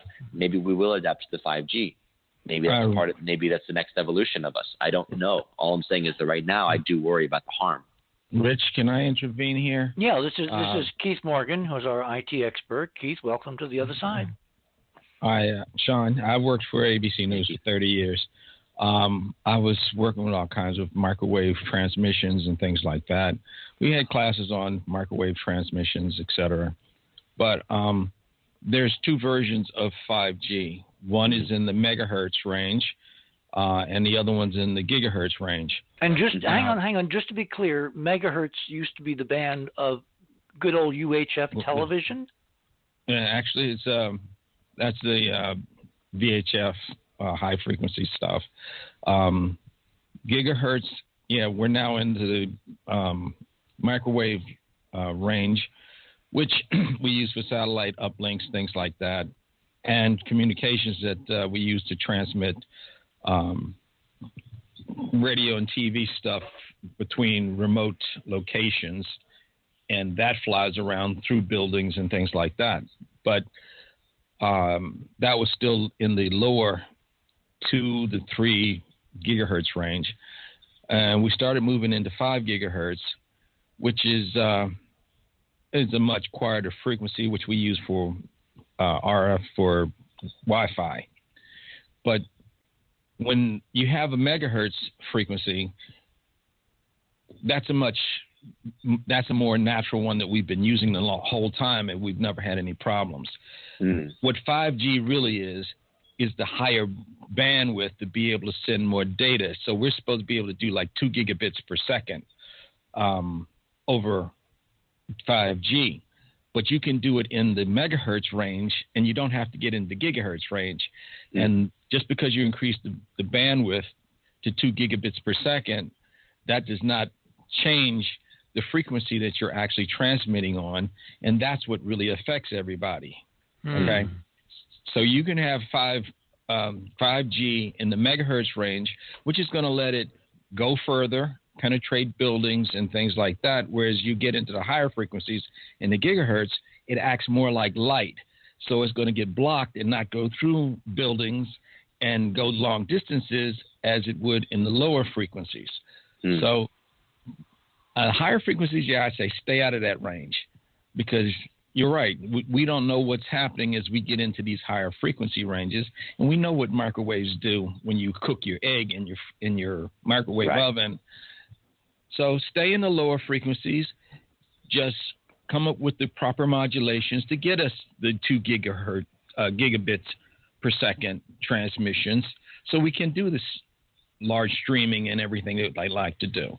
But stay in the lower frequencies. And since we opened up all that bandwidth when we did go to digital television, okay, we opened up a lot of spectrum that they're using for other things now. So we can still stay in the lower frequencies and still achieve what we want to do with the higher bandwidth to transmit data and not affect people by going into these other ranges that we don't need to get into. Right. Well, that makes sense. And that's my concern, though, is that is there a darker side to this that is not being exposed? And that's the fact that we're not even having the conversation, right, about as you're saying, the 2 different versions of 5G. The fact that you can't even have this conversation, you get called a conspiracy theorist, indicates to me that there is a darker side. Because then if it was open and it was transparent, then we'd have the debate and say, oh, yeah, no, we understand. Like, we're not going to go into the gigahertz. We're going to stay with we're saying megahertz, right? Right. Yeah. Yes. But which is a factor of 1,000 difference in frequency. I mean, these aren't trivial changes. And see, again, qualitatively, Sean, there's something going on here. I agree with you. Quantitatively, I'd love to see experimental data. For instance, we have a friend who's been on the show a couple of times, Beverly Rubik. She's there in the Bay Area. She actually does experiments, and she's tested some things for us, so-called energized water and all that, and she's got real data. So I would like to, see what she's come up with, because she's very concerned about 5G. So, yeah, by all means, if you have any experts, any folks that you think we ought to bring on to talk about this in a rational, scientific way, as opposed to, just fear porn, I'd be totally open. Oh, of course. And I'm like, look, I'm not someone that says, let's go back to living in caves. That's not my modality. Did not get that impression, okay? I'm just someone that wants to, obviously, wants to advance humanity, but in the healthiest way possible. And that to me is a blending of science and nature, right? Being able to be in tune as much as possible, in harmony with our surroundings, and, understanding nature as a model for us to imitate or replicate or draw upon, as opposed to completely transform, which is, to me, there's the dark side. That's the partly maybe the transhuman agenda that I'm sure you've discussed before on the show, but the transhuman idea that we're going to merge humans into robots, essentially more and more robotic, and the chipping of the human, the augment, being able to transfer memory. Transfer memories from our brains to. Why don't you take a drink of water? Take a long drink of water. Preston Nichols wrote a book called The Montauk Project, And in his book, he was telling how they were doing experiments on Montauk with radar frequencies. And they discovered that as they altered the radar frequencies, they got different results with the people in the town, nearby towns. They knew they could alter moods and make people become kind of agitated or violent and things like that based on what frequencies they were playing with. And they were actually using the town as guinea pigs to play with these frequencies and see what kind of results they got out of the people. They had animals encroaching on the towns when they had certain frequencies going. They had people rioting and having, altercations and things when they had other frequencies going, and they were playing with this stuff. So, we are influenced by these electromagnetic energies around us, and we just don't know. We're still playing with this stuff. Precisely. Okay, we guys. I think that there's the higher levels that understand, obviously, and are playing with us, right, in this process, and that's the danger. That's the danger. Let me go back to your book, the New World Order book, because if we are dealing with a planetary plot, it's got a number of different players. It appears to me now that maybe the Chinese are moving into the ecological position that the Round Table and the British in the 19th century were lovingly thinking about. But the Chinese are doing an awful lot of work in the third world. They're funding an awful lot of projects. I think they even call it the New Silk Road or something. And during this current crisis, and I believe Tim is going to be talking about this when he comes on in the next few minutes, there's been some evidence that China has economically moved quietly to take over a lot of these economically distressed companies that are going to be belly up because of the forced quarantines and forced shutdown of economies all over the globe. I mean, how could they have set that up and know what would happen unless they didn't and they're being opportunistic?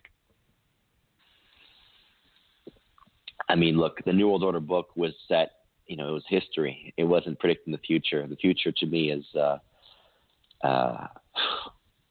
there's so many things up in the air right now, right? I mean, we're at this moment that's unprecedented in our history as far as let's say in our lifetime. Not since World War II have we seen a total shutdown of economies this way and borders, rationing and that kind of thing, the deployment of troops. I mean, everything that we're seeing as far as the pause, the collapse, obviously Wall Street and the stock markets, everything that's paused, it's very difficult to know what the future is going to hold now, how it's going to shift the consciousness. I look very much with optimism to, as I said before, the birth of a new earth from the beings that are realizing maybe we were playing in a game of slavery and systemic control that was not human. And it's time for us to start to, as conscious beings, to find community again, to start to break out of these old habits. I mean, I love the fact that we're realizing we don't have to be in these big cities to work from home. I mean, I would love to see these cities start to empty out because they're just so overcrowded. We can get back in touch with nature, get back to the countryside, get back to, human interaction that's actually human, and not just predicated in social popularity or, making money or whatever, just losing ourselves because we're exhausted, run down by a system that just strains us. There's something that's happening in the consciousness. So to speak of what's going to come, I can't say. I mean, the Illuminati level of power that we're talking about that actually is, to me, extra dimensional, that we're talking, when we talk Illuminati, it's like we're talking about the aliens. We're talking about the things that are not from this world, that have been here and remember much more than we ever do because we incarnate, we lose our memories, right? And that level is playing a certain game with humanity. But at the same time, it's always been a challenge for humanity to say, wake up. At what moment will you as humans realize that you are not 3D animals, but you are fifth dimensional and beyond, intergalactic star travelers, and you are here as a soul on this cosmic epic journey, and this is your reality to take and to manifest and to take hold of. And I think that's where we're entering. I really do. I believe we're entering the age of Aquarius, which is the transition. We're just at the beginning of it. but it's a transition out of these dark ages we've lived in for at least 13,000 years since the last great floods, and who knows? I mean, you can go which, back. By the way, is half a processional cycle away.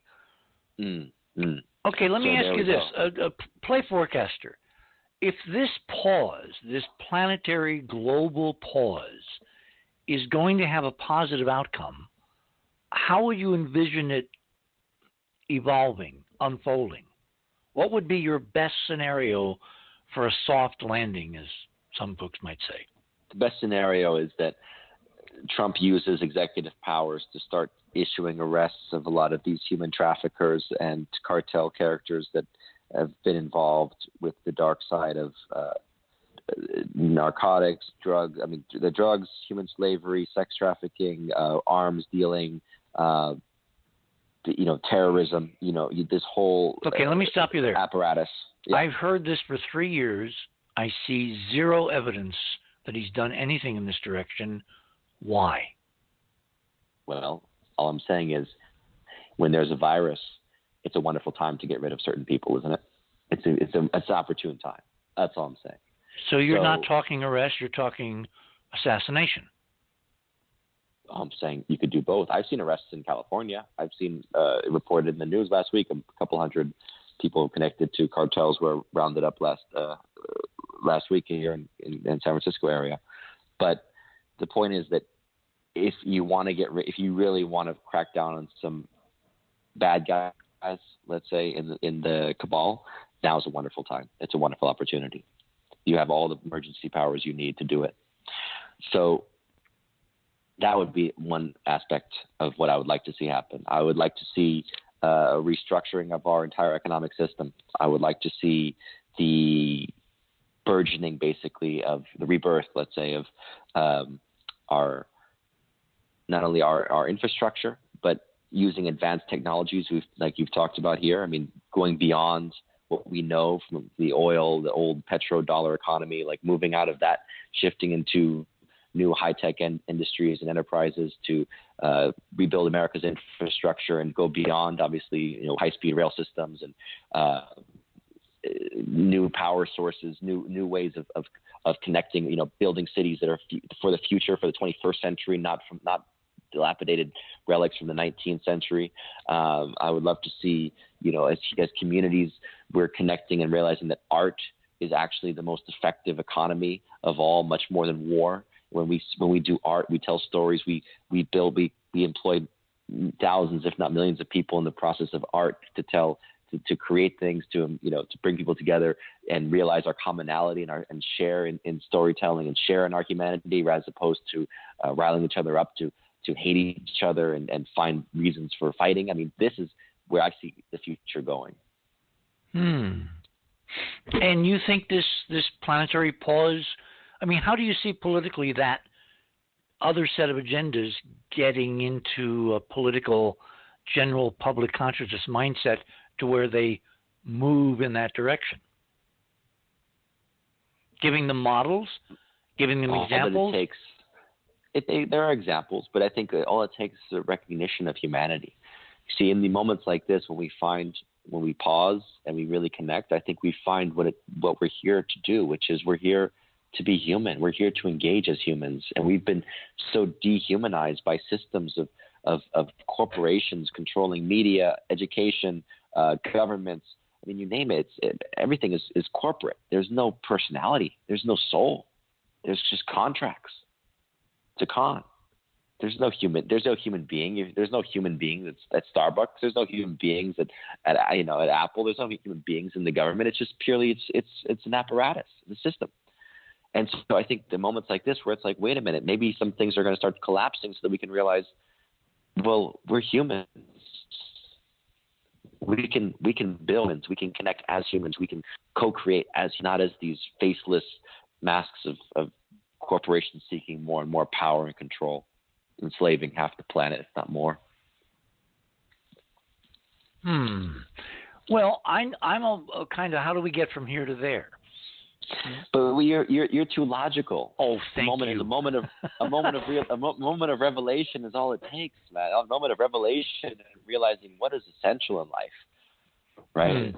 You remind me. Life is all that is essential. You remind me of one of those early Star Trek episodes where, again, Spock and McCoy are on this little exploratory ship, and they're stranded on a planet, and Spock is trying everything, and finally they try to get off the planet, and they're going to wind up re-entering the atmosphere unless the Enterprise can beam them on board before they die in re-entry.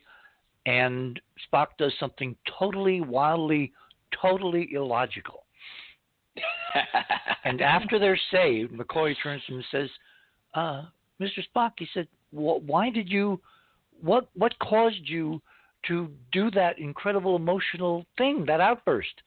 And Spock says, raising one eyebrow, Doctor, logically, it seemed appropriate to do an illogical emotional thing.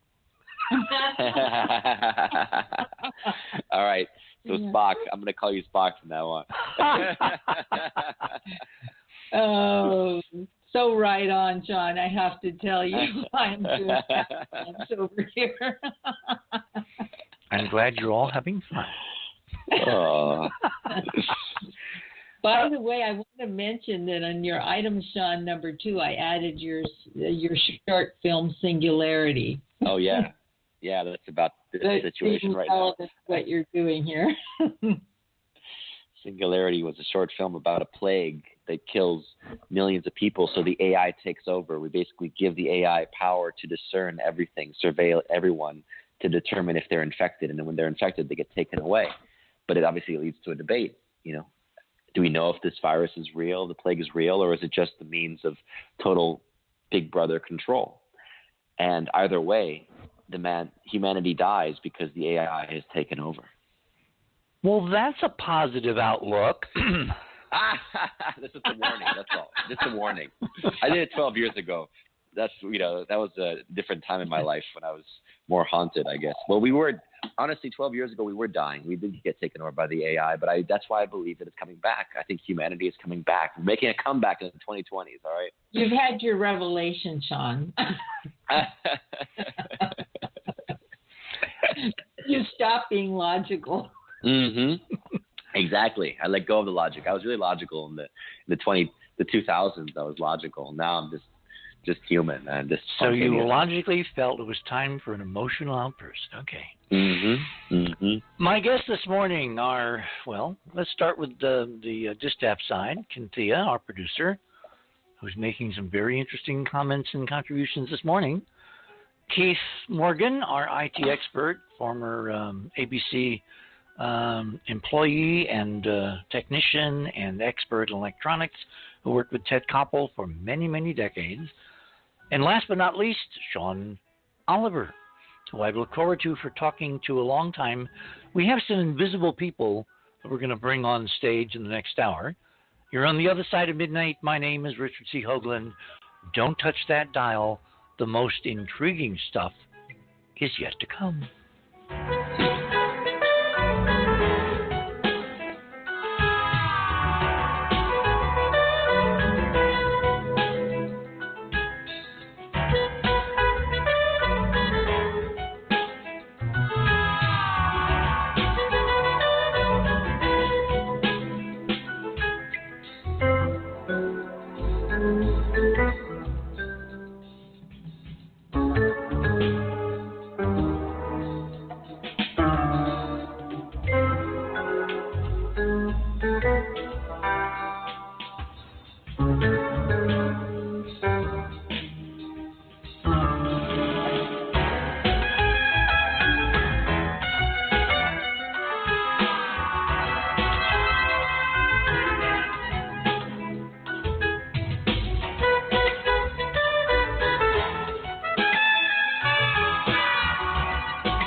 theothersideofmidnight.com. Tune in to listen to Richard C. Hoagland and his fascinating guests. Support the broadcast and don't miss another groundbreaking conversation. Join Club 19.5 to get access to exclusive member benefits. Listen to past episodes anytime on any device. Search the archives of over 180 episodes. Membership costs $9.95 a month, 33 cents a day. Talk radio at the cutting edge of science and thought. TheOtherSideOfMidnight.com.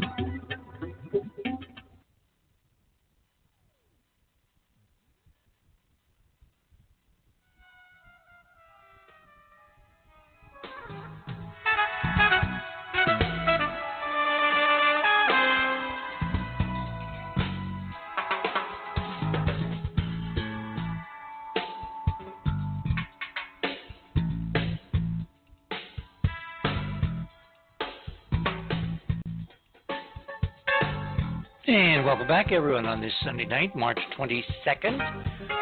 We have been joined, I believe, by Georgia and by Tim. Tim Saunders, are you there? Morning. How are you? Good morning. Georgia, are you there? I am. Excellent. Okay. Georgia is our resident metaphysician, and Tim is our resident yacht designer. Now, you might be asking folks around the world, why does a radio show need a yacht designer? The answer is, we're going to the moon. And that's a very long story, and we'll do that in another show. So, guys, you've been listening to the show. Let's, since Tim was on and Georgia just joined us. Tim, what are your thoughts on what you've been hearing this morning?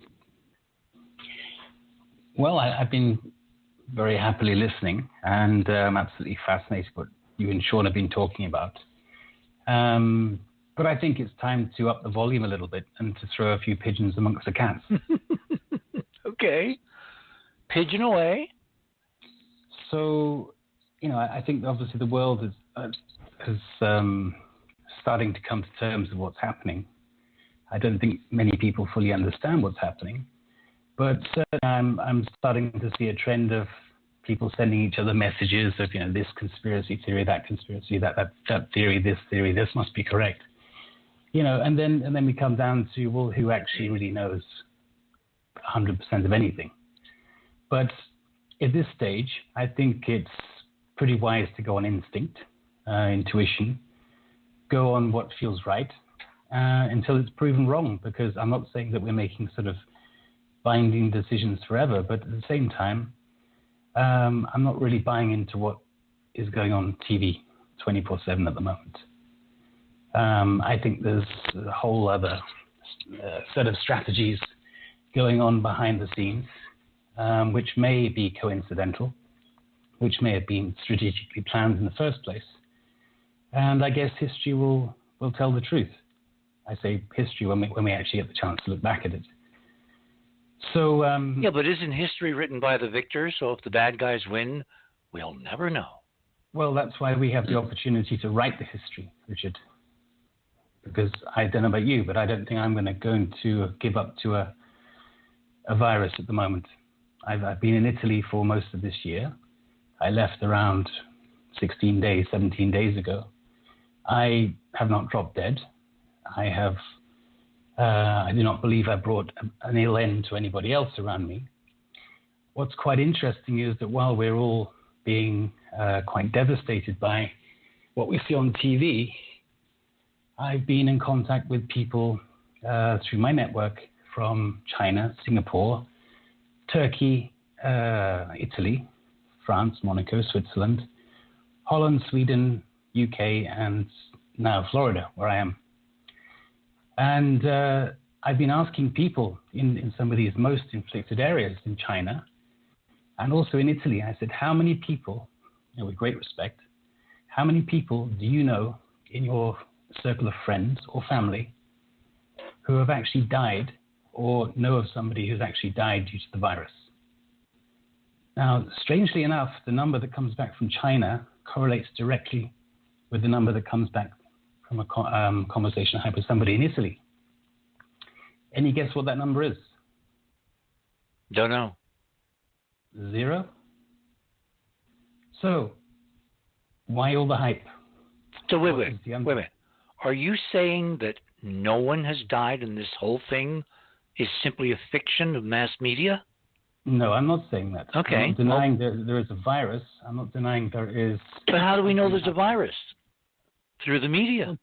Well, because people are watching the media and social media. What I'm saying is that ground truth in all of those countries I just listed, it'd be boring to name them again, I'm asking the simple question, how many people do you know have actually died? Can you validate? Can you confirm? Have you seen? And always the first answers that come back are, well, I've seen it on the news. Look at these statistics. Look at this. I've seen the army trucks coming past with, the supposedly bodies inside. I'm not being disrespectful. I'm not saying there is nobody dying.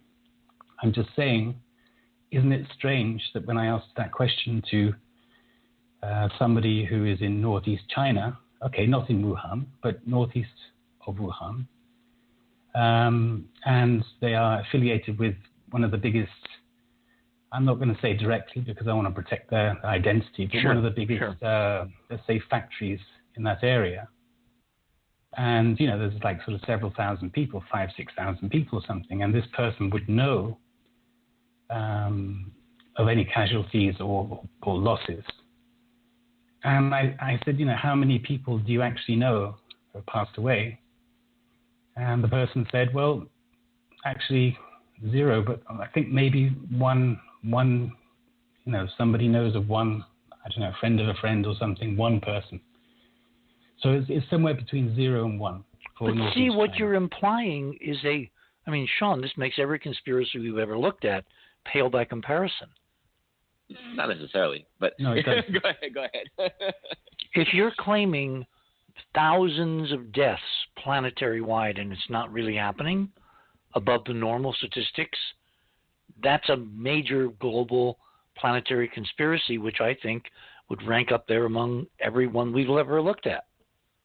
Well, it's a global 9/11, isn't it? That's one way of looking at it, okay.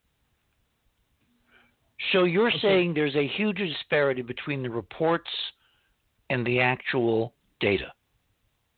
I cannot prove this, but I am somebody who can talk directly with real human beings, offering ground truth in a handful, not a huge collection of countries, but let's say a large number of countries, including 2 of the most inflicted countries. Yes. So again, it's not a census of 100 people. It is not a proper survey. I don't claim to be, my data is to change the world. But all I'm just saying is I find it very curious. I would have expected somebody to say, yes, well, unfortunately, in my village, my grandmother or my friend's grandmother, unfortunately passed away or something like this. Right. I would expect stories like that. I don't want to hear it, but that's what I would expect. But I didn't hear it. So I can't bring any more truth to this, and I can't prove this anymore at this stage. But what I'm just saying is I'm open to the possibility that there's something else going on here, and what could that be? Well, I was listening to Dutch. Okay, Tim, just hang on a second, because. Yes. Remember Marza Miller that we had a couple of weeks ago, who's working with patients with Sherry's frequency technique and a number of other modalities? Yes. She sent me an email tonight that I want to read because, again, every time I'm wondering what's going on, guys, I get emails like this. This is someone that Marza has known for a long time. Says, guys, this is real. Their lungs go completely white on imaging. This is a nurse. In just days. In 1 week, we've nearly run out of ventilators. Young people, early 40s, go from fine to saturating in 70s on room air. Have many on non-breathers maxed out, hoping they don't get worse. Trying Zithro and Plaquenil combo. All in question. It's an overwhelming, huge inflammatory response to the virus in the lungs. in an ideal situation, we give an antiviral and something like a steroid so the autoimmune response doesn't get out of control. But without a good antiviral, there's a hesitation to shut down the body's immune system. The immune system in this case is both the enemy and the ally.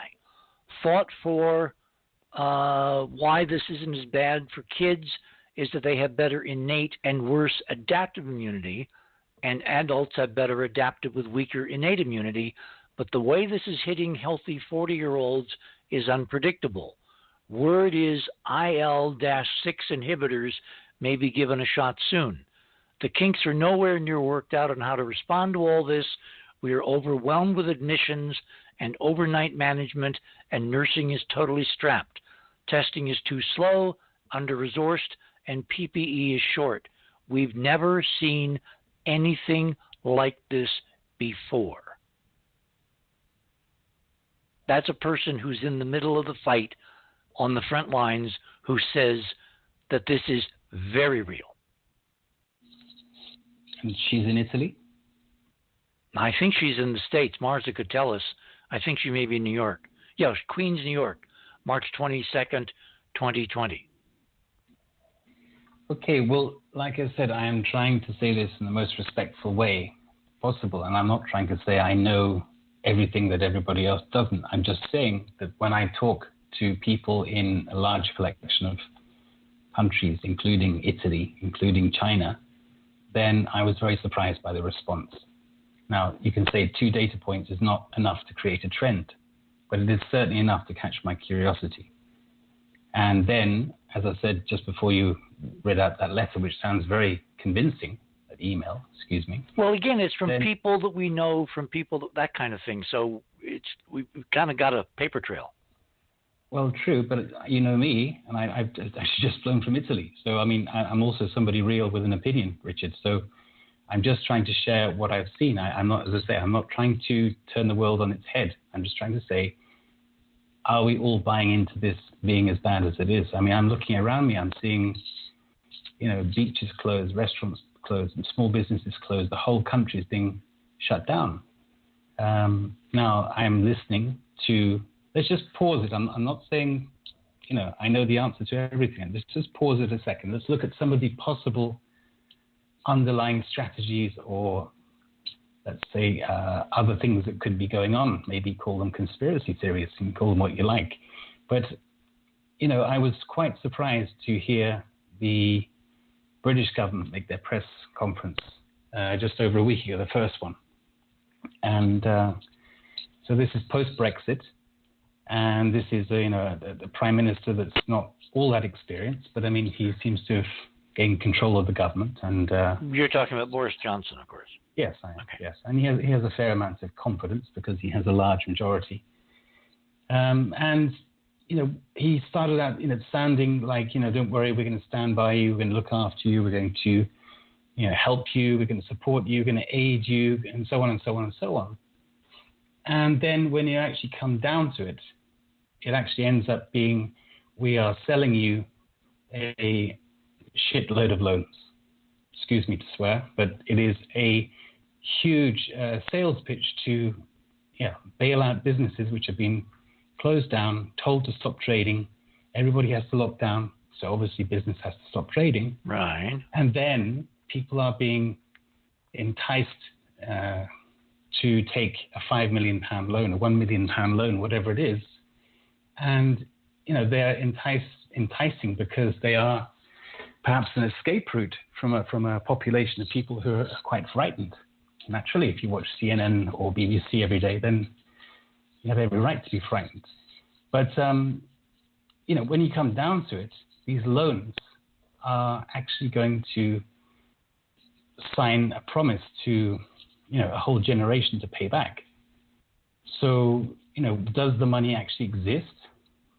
Will the government bank actually? No, listen. No, it can be printed. We know that. Back up their loans with gold. No, they're going to virtually put a number into your bank account. Then you promise to pay it back over the next, 20 years, 10 years, 15 years, 25 years, whatever it is. Right. And with interest. So the government basically is going to ride on all of that income from the population working to serve to pay back these loans. So in my opinion, it's a sort of a perfect storm and a silver bullet to kickstart a global reboot of the financial system. So again, I could be completely and absolutely wrong. I could be misguided by my two data points, these China and Italy.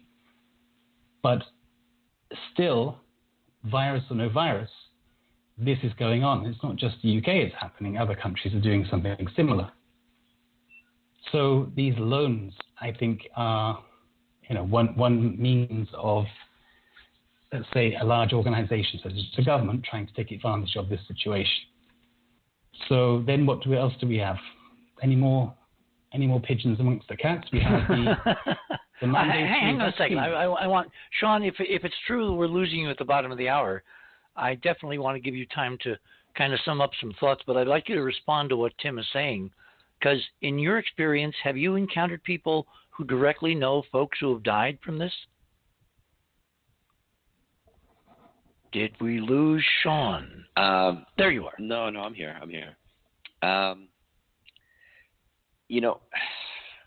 don't know directly. Have I heard? No. On the other hand, I don't know that there's a need to create a fake virus. It's already such a mild virus as it is. It's like it's like I said before. You're looking at 1 to 2%. No, wait. You guys rate. keep saying it's mild. I don't know. According to the epidemiology I've seen, it's going to kill if we infect half the country. Let's assume that half the country gets it and half doesn't. Of the seniors, 2 million people will die. I don't think that's mild. That's the number of people who die in the country annually. If you're talking about, that's still about 2%, 2 to 3%. If you're talking, well, it depends on. If you're talking about half the country, you're talking about half of 360 million people. So that's still like 2%, and that's. I'm just saying. Yeah, but the ordinary flu is like 0.1%. Mm-mm. Yes. No, it's just the ordinary flu actually doesn't affect seniors for the most part. It usually affects people that are in their prime, like 20 to 40s is actually the peak ages for flu, or 20 to 50. So seniors don't tend to get the flu that much. When they do, it's very deadly. Like pneumonia, flu, both are very deadly for seniors. Right. No, I don't think. I'm just telling you, I don't agree. I don't think you're not going to see 2 million people dead here. And if it were, it's still only 2% of people that actually contract it. Only 2%. Listen to what you're saying. Only 2%. Each of these people is a life, a family. Most diseases. I'm not dismissing their life. I'm simply saying that 2% on a disease is pretty standard for a disease. If you're looking at like 10, 20%, 30%, wow, that's yeah, but right. 2% is real human beings, and 2 million Americans as 2 million real human beings. I'm really astonished that people dismiss these numbers like they're not real people. And we have expended extraordinary resources to keep people on influenza alive in these critical care, weeks when they are most susceptible to dying of normal flu or normal colds or, the things that are seasonal. We spend an extraordinary amount of our healthcare resources to keep those people alive. And then people say, 2%, that doesn't mean anything. 2% is potentially millions of people just here. 2% would be high, and I would be extremely shocked if you saw 2 million people die anywhere globally, let alone in America alone. In the 1918 pandemic, between 50 and 100 million people died, and the number is squishy because there were no real records kept because the record keepers died. Well, all right. Sorry, Sean. Wasn't that? I'm just going to back up something you said earlier. Wasn't that just after the introduction of a different radio frequency? I heard there was some theory along those lines that with the No. Sean made a very eloquent case, and I'm going to look into this because, again, correlation is not causation, but that's a very interesting variant in the environment. The point I'm talking about is trivializing numbers by saying, it's only 2%. That is so shockingly cynical. you're saying this, but you're the one who started off with the statistics. We're having a conversation, and you went into statistics. Yes, because the numbers are very, very bleak. Okay, but then I don't see that as bleak, though. I just don't see how 2% death, which is normal for any, whether it's flu or COVID or it's any not virus. normal. It's not Life bleak. here, Sean, is normal. not normal. When you accept those numbers, you're accepting death as normal. But first of all, you're assuming. Well, no, actually, I do accept death as normal. By the way, I do accept that death is absolutely a normal aspect of. There is no such thing as life in this world without death. Okay, we got to get past that false narrative that we've been living with, this illusion that everything is safe and fine, and we're in a world that's sanitized, and we push death aside. No, it exists. It's real. It's happening. It's inevitable. Whether it's from cancer or car accidents or getting hit by a coconut when you're walking down the street. It's just that's what life inevitably will result in. I don't believe you're going to see 2 million deaths from this, but all I'm saying is, simply speaking, if this really was a pandemic that gets to every person on the planet, and you end up with, somewhere in that range, it's awful, yes, but at the same time, how many people died from cancer last year? I don't know. I mean, it's how many million? You tell me. And again, look at all the resources we turn to try to keep people alive. If you're asking for a major societal change where we just say, okay, 2%, who cares? Georgia, maybe it's time to bring you in on this. Well, by all means, but I just think that we're passing many points. Georgia, I'd love to hear from you, obviously, but just a comment. You're also saying that it's only from how do you define disease? I mean, how many people smoke? How many people drink more than a certain amount of alcohol? How many people are stuffing sugar down their throat every day? I've been shopping here in the States, and I'm just amazed how difficult it is to avoid sweet stuff in food. I mean, it's stevia. Unbelievable. You got to get the stevia. You have to get the stevia alternative. It's so difficult, right? Everything has sugar. Everything has processed sugar in it. You name it. I mean, it's garbage. Most of the food that we take into our bodies is garbage. We wonder why we're so sick. But this goes back to the slave system that I was talking about, which is unhuman. It's anti-human. It's not just about profit. I don't believe that. And when you're talking about the modification of the food, the modification of our lifestyle to be like herd animals, stock animals, it's Huxley time. It's love your servitude time. There's a darker force at work than just saying people are making money by selling us garbage. I don't think that. I think this is unhuman. There's a satanic force that really is treating us like this. What is the unhuman agenda then? What is the satanic agenda? All right, you want to use the satanic agenda? No, satanic because why? Because it's killing us day by day, whether it's with the nature of how we work in office spaces that have no fresh oxygen, no natural sunlight, whether we're eating this garbage food that they're processing, that yes, there's life that does take over and basically start to go against it and say, hey, we want organic food. But why should you have to ask for organic food? Why shouldn't the food be organic in the first place? That's my point. Is it's satanic because it's destroying life as an experience. Going back to the issue of what is life that we as humans crave, and we've turned it into this synthetic artificial reality. Maybe it's an AI behind it. I don't know. Some people speculate there's an AI intelligence that's basically just replicating the virus. Hang on. Remember, it was Hawking before he died, and it's Musk and a few others that are really looking at this, that we're all in some kind of bizarre simulation. That this isn't real at all. This is just some computer having, it's bored, so it wanted to inject something different into the matrix. Yeah. Well, John Lennon put it the best. He said, if you look at the system, you realize that there's people that are just psychopaths that are running the world. And he's like, I don't understand how these people can exist. It's just not human. What's really behind this movement? I mean, does it really make sense? The idea of the amount of money, the obscene amount of money that corporations can make, that it motivates the desire to basically keep people blind, deaf, and dumb. To not, I just don't understand what, how can you say that's anything but satanic? It's definitely time for Georgia.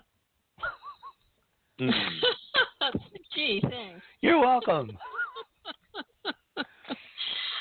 Oh, gosh, you guys have been talking about so many different things. Where do I start? It's a cornucopia. Pick anything. Well, there you go. Some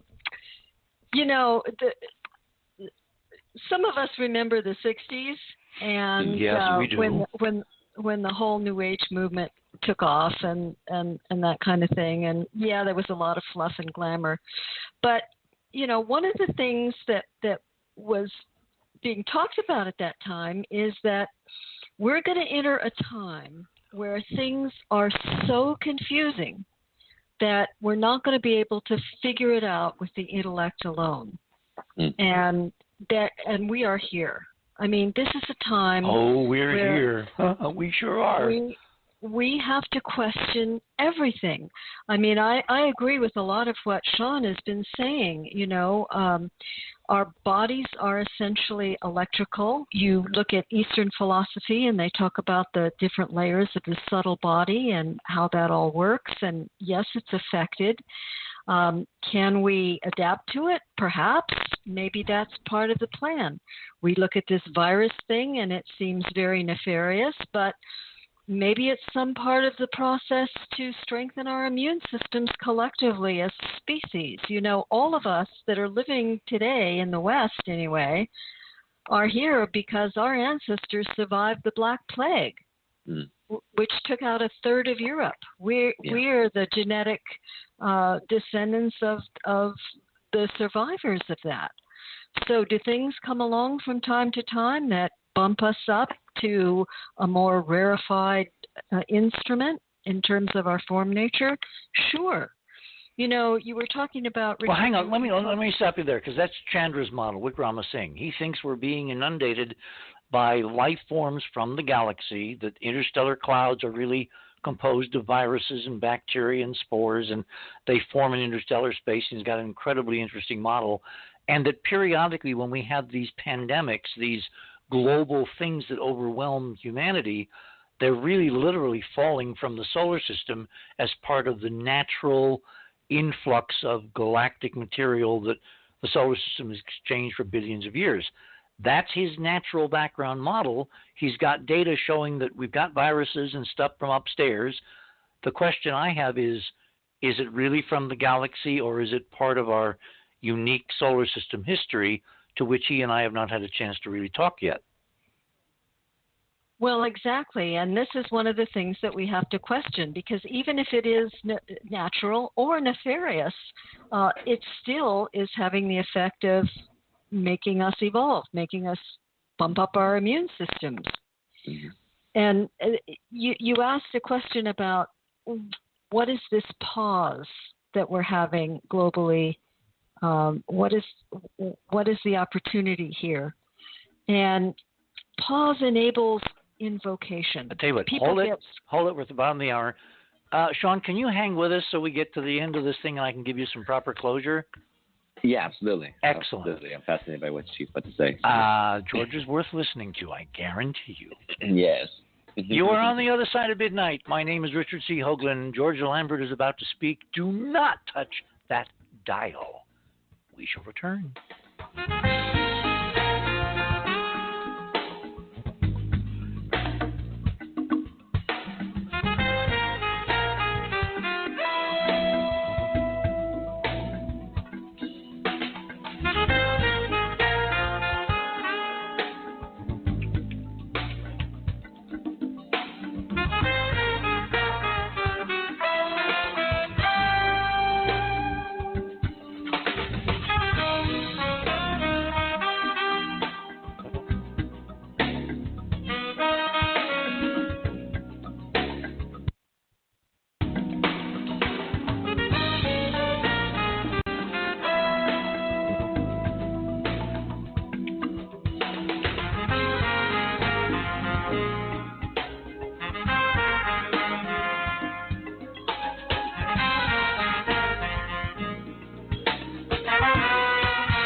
theothersideofmidnight.com.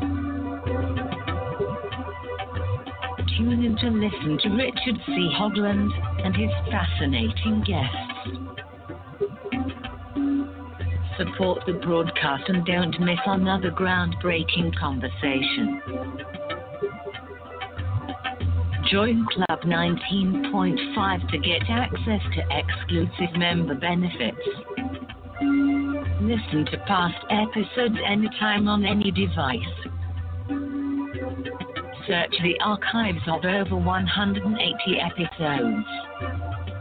Membership costs $9.95 a month, 33 cents a day. Talk radio at the cutting edge of science and thought. theothersideofmidnight.com.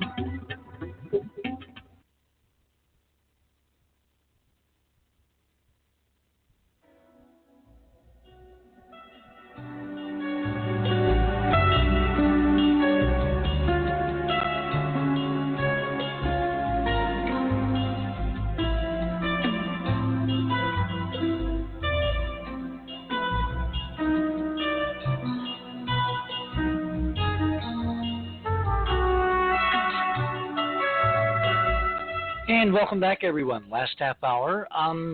If you want to call us, actually, we have a very packed show. But if you have something really important, I think Barbara Honegger has something she wants to share with us. And we'll get to that in the next half hour. In the meantime, we're going back to Georgia and her very important point. You know, as I was saying before, I agree with a lot of what Sean is saying, as well as what Tim is saying, too. I think that humanity is on the verge of a big step forward in terms of spiritual evolution. And a lot of what we're seeing is the resistance to that, whether it be the psychopath that's running things or greed or just ignorant human demand. All of the above and more. These are the forces of matter that are resisting this change, that it just doesn't want to change. And this pause that we're experiencing enables us to create a vortice of invocation. You know, when people are frightened, they pray. You know, normally we don't listen to the higher life. It's said in meditation that, you know, prayer is asking God for stuff. Meditation is listening for the answer. These kinds of these kinds of pauses enable us to draw from what the Hindus call the rain cloud of knowable things, which at the beginning of each age is the wisdom that is to be unfolded within humanity for about a 2,500 year approximately period. We're in that window, and the new stuff is overshadowing humanity, and the old stuff is kicking up a fuss about it and is coming more to the surface than ever before. So it seems like things are getting worse. But this is the illusion, because what we see on the world stage is really our past manifesting. We don't see the incoming present because it hasn't taken shape yet. But these pauses give us a chance to give it shape, where humanity collectively, by whatever religion or belief they have, begins to invoke that which is higher by whatever name they give it. And this creates that movement in the field, as you might say, Richard, that allows that overshadowing wisdom or rain cloud of knowable things to descend, and it stimulates people's minds to invent new technologies, to find new solutions, and that's the opportunity of this time. But it is a time where we have to question everything, because we don't know the motives behind a lot of this stuff. We can speculate, and it might be even educated speculation, but until we develop collectively that discrimination, we're not going to absolutely know. In the meantime, we still have to deal with all of this. And dealing with it means that we invoke that higher life, the life we have. Because if what we've got right now could solve things, it would have been solved by now. We need something more. And these pauses give us a chance to invoke something more. Sean? Oh, that's what I've been trying to tell you. Oh God, I love a know-it-all. No, but it's what you're saying is elaborating on what I was trying to get at, which is to say this new Earth it's here, it's ready, it's coming through life, which is in us, which is the human being, and the spirit and consciousness of the human being. And now we have to breathe air, we have to breathe into the fire, that it's the embers of the fire that need to be. That needs to burn. We have to breathe oxygen. We have to breathe air on it with our thoughts, with our words, with our intention, if we want to live in that future. Because we've passed 2012. 2012 was a 7-year incubation. People thought it was a joke or whatever. Oh, when did it happen? Well, guess what? The world just stopped. It was a necessary transition period we had to go through, so that we can, as each individual consciousness, essentially choose which reality do we want to inhabit. Which one do you want to enter into? Do you want to live in the old paradigm, in the collapsing old Earth as the systems implode, and the logical outcome of that rehashed AI that basically can only cannibalize itself and eventually destroys itself? Do you want to live there in the ash, or do you want to live in the golden age, which is to come, which is now in our moment of realization that we can have it as soon as we accept that we are it? Sounds very Taoist. Well, you remember, Richard, the old story of the Native American story about the little boy visiting his grandfather, and as he approaches the teepee, there are 2 wolves fighting. Oh, yes, the wolves. And the little boy says, what are the wolves? And he says, those are my 2 futures. And the little boy says, which one will win? And the grandfather says, the one that I feed. And energy follows thought, right? So what future are we feeding? But something is creating a world of panic and fear and loathing and fear porn around what's going on right now. And how do you get good stuff, guys, out of bad process? Because if someone has done this to basically kick us into the next dimension, metaphorically and literally, it's going to kill all the elder wisdom. I mean, the Chinese revere ancestors and elderly because they are the keepers, the wisdom keepers of civilization. If we wind up getting rid of all them, or this process does, where does that leave us? Well, I think that is the very point that's contributing to the fear, isn't it? Yeah. Which is not unreasoned. Yes, John. I would say that history had to end, because that was the only way to give birth to new stories. And as much as we like to say that there's this memory we've been holding on to, that's actually kept us in this trauma state for so long, that we've been traumatized humans for so long because we've been holding on so tightly to our memories, and we didn't remember that all you have to do is forget so that you can actually be light. All you have to do is be light to the moment, because in the moment, it's like the Akashic field, the Akashic records, the Akashic knowing is available to you. At any moment, when you tap into the moment, the now, that is the only truth that exists, is in this moment. We have been living with the logic of this left brain thinking of recalling things and holding on to things that don't necessarily resonate with the moment of existence, which is now. So when in the moment of presence, the truth manifests here and now and gives birth to the future that we desire and design, not based on the memories and the pain of the past. Okay, let me bring another voice on. Barbara Honegger has been a guest on the show many, many, many times.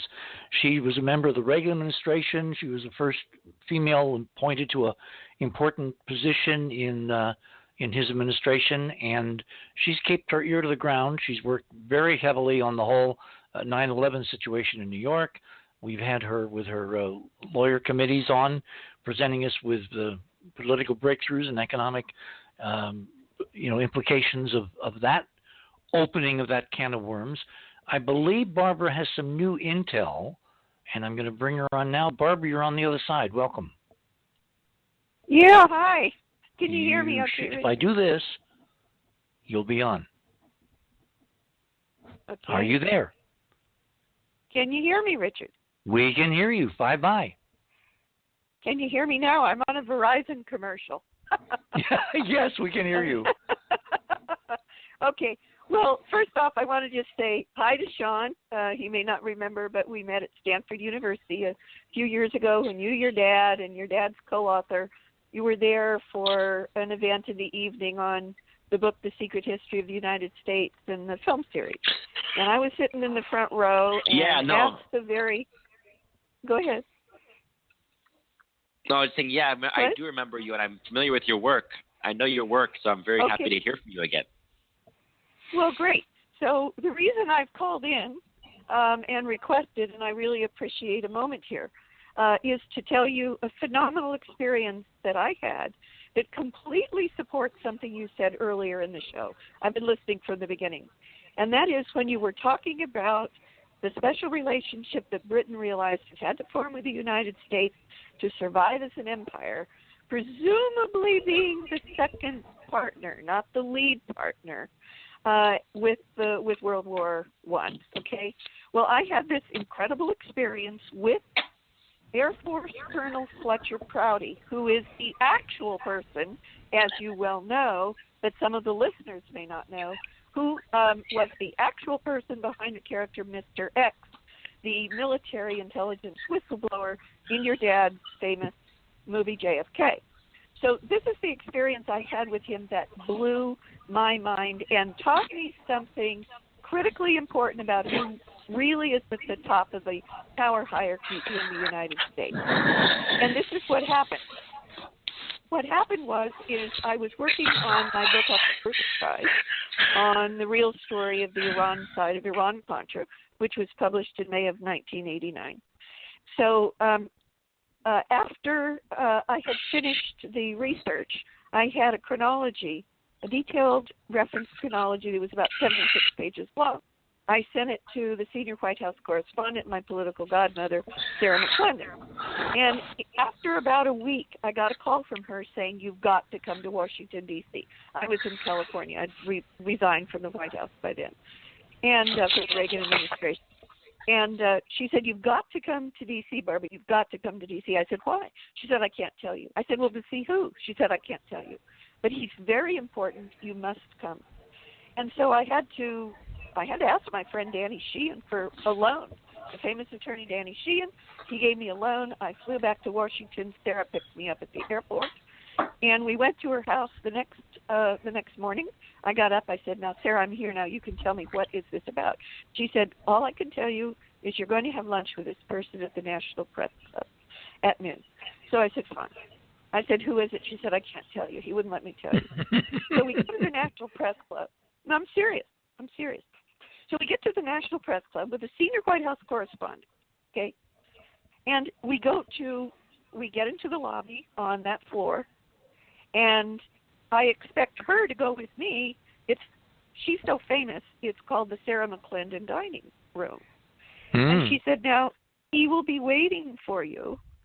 I've made arrangements for the entire dining room to be empty except for him. He is waiting for you." I said, "Sarah, aren't you coming with me?" She said, "No, he wants to talk to you alone." So I go into the dining room. I can't believe what's happening. I go into the dining room, and I walk. It's kind of a long, narrow. He's at the last table on the wall. And I walk towards this man who is dressed in military whites with all of his ribbons. He has his cap off on the table. He stands up at attention as I walk towards him. He salutes, and he says, I believe that you're Barbara Honegger." And I said, "Yes, who are you?" He said, "I'm Fletcher Prouty, Air Force Lieutenant Colonel Fletcher Prouty, retired." Now, here's this guy retired in his full dress whites with all of his ribbons. What's he doing in his uniform? So he comes around. I sit down. He does the chair for me. He sits down. He's all business. And he gets into his briefcase. He opens it up. He takes out a manila folder, takes out 8.5 by 11 sheets of paper about 30 pages thick, puts it down, face down in front of me, and said, "Turn that over." I turned it over, and he said, "What is that?" It was like a test. And I said, "Well, this is my chronology, my timeline that I sent to Sarah McClendon." And he said, "That's right." She made a copy and sent it to me. And then he looked me in the eyes, like you could tell he was an interrogator, a trained interrogator, intelligence interrogator. He looked me in, he said, "Look me in the eyes." I did. And he said, "Did you write this?" And I said, "Yes." He said, "Did you write every word?" And I said, "Yes." And then there was a silence, and he just studied my face. And then he nodded, and he said, "Do you mind if I keep it?" And I said, "No." He put it back in his briefcase, put the briefcase down, and then clasped his hands on this little table in front of me. And he was still looking me in the eyes, and he said, "The people who," this is an exact quote, "the people who run the world go to Haileybury Academy. If you'd like to join us, just let me know. Here's my card." Now, I realized I was being recruited for something. The question was what? Of course, I had no idea what that was, but I let it go. We had a pleasant conversation, then we had lunch. We talked about how we knew Sarah, and then we went back out after about an hour, and Sarah was waiting for us in the lounge. She's the senior White House correspondent that this whole dining room is still named after to this day. And then they pleasantries, and he leaves. And I said, "Sarah, what in God's name was all that about?" And she said, "He is so impressed with what you have figured out from open intelligence sources, from the newspapers, that he told me that it was very important, something he was going to ask you." I didn't tell her what he asked me. But now here's the rub. Here's the punchline. It was I didn't follow that up, because I'm not an insider. I never join anything. I think two's a crowd. Okay? Years later, 4 years ago at Thanksgiving, I had Dr. Peter Reynolds, an anthropologist, a professor, at my home with his wife for Thanksgiving. And we were talking about, as you do around the table on an extended weekend, what are some of the most interesting experiences of your life? We were sharing them. I shared this experience. And the moment the name Haileybury came out of my mouth, I had no idea what it was. I never even looked it up, because I don't join things. And Peter, Dr. Reynolds, said to me, "What did you say?" And I said, "Haileybury." And he said, "Don't you know what Haileybury is?" And I said, "No." And he said, "My God, you are being recruited to the academy that trains the leaders of the British Empire when they go abroad. For instance, the people who ran India." And what that taught me is that from Fletcher Prouty's, what that taught me is Fletcher Prouty's, believe it or not, his primary loyalty was to the British Empire. It was not to the United States, even though he was this amazing whistleblower on JFK. And what he taught me in that moment, when I learned what Haileybury was, this is my informed inference, that the people who really run the show, the people who did the Rhodes Scholarship and all of that, these people think of and run the United States from behind the scenes as a colony of the British Empire, not the other way around. That's the message I wanted to get out to you. Fascinating. Yeah. Well, I've heard that. You're saying that Prouty was trained, though, at Haileybury, that he went there? No. Well, he didn't tell me that. That was an implication. Now, what's fascinating is if you go to Haileybury, it's still an academy, but on the surface, as I recall, I went there, we went there that Thanksgiving 4 years ago. We looked it up immediately, of course, after he said this. Sure enough, still exists, but it presents itself with its public face as being something like Eton. The trains young people. But I was 35 years old when he said that to me. So there's another Haileybury. Guys, I have a question. That's it. Well, don't leave, Barbara, okay? Because I have a question I want both of you to answer. When the president a few days ago closed off air travel between us and Europe, the one thing that stuck out to me, and although I didn't know the specifics, Barbara or Sean, about the being able to prove these relationships, the fact that the UK was accepted from the order forbidding certain European countries from coming here, I thought was extraordinarily important. Nobody really answered why. And then ultimately he was forced to kind of recant and put Britain and the UK with the rest of the folks that can't get here anymore for a while. But I thought that exception was saying something about that, quote, special relationship. It's actually called an exceptional relationship for that exception. Yeah. The question is, which is the dog and which is the tail? And what I learned, that at least as of, and that would have been about 1988. That would have been the summer of 1988, just before the election that George Bush Sr. versus Dukakis. And it's as late as that period of time, I believe that what I was being told was that Fletcher Prouty was a servant of the British Empire, and that the British Empire sees the United States as its colony. Well, that's fascinating. Okay, Sean, we've got just a few minutes to about. Thank you so much, Barbara. We have a lot of people waiting on the line. I want to tell all those people we're going to do this again. We'll bring you on. You'll just call back. I'm sorry I can't get to everyone, including Robert. I see Robert there. But I want to give Sean, I want to give you time to kind of set an appropriate stage for the next part of our conversation. What's the next part of our conversation? Well, we know we have to go to outer space for that, but let's stay on the planet for the time being, okay? What do you want to leave people with tonight? Oh, I feel like I've said it all. I'm exhausted.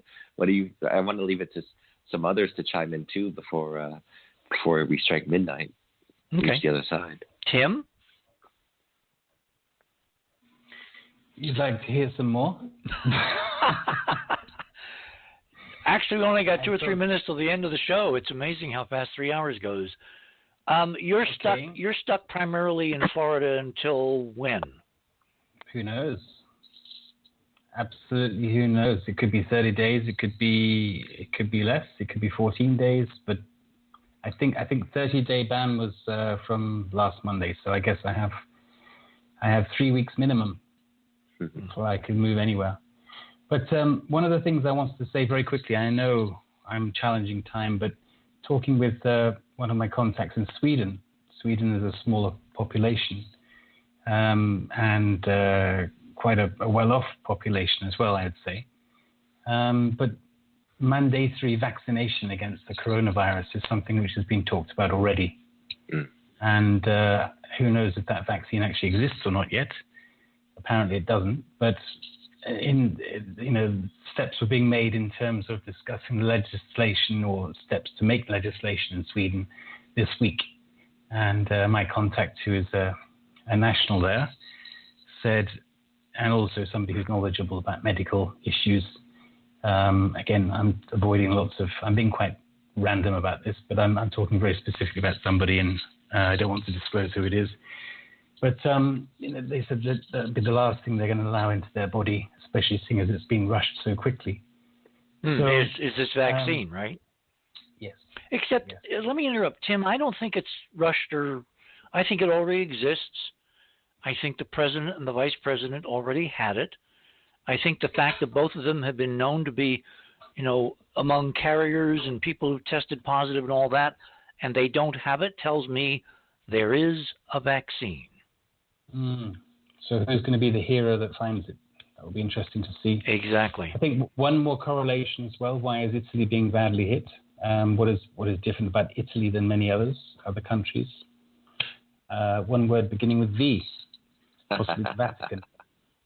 And that's a little foundation for the next show. Oh, my God. Talk about a teaser. Ha! Georgia, you're up. I would say question everything and use whatever internal discipline or methodology that's right for you to invoke the truth because the old saying is still very true. The truth will make us free.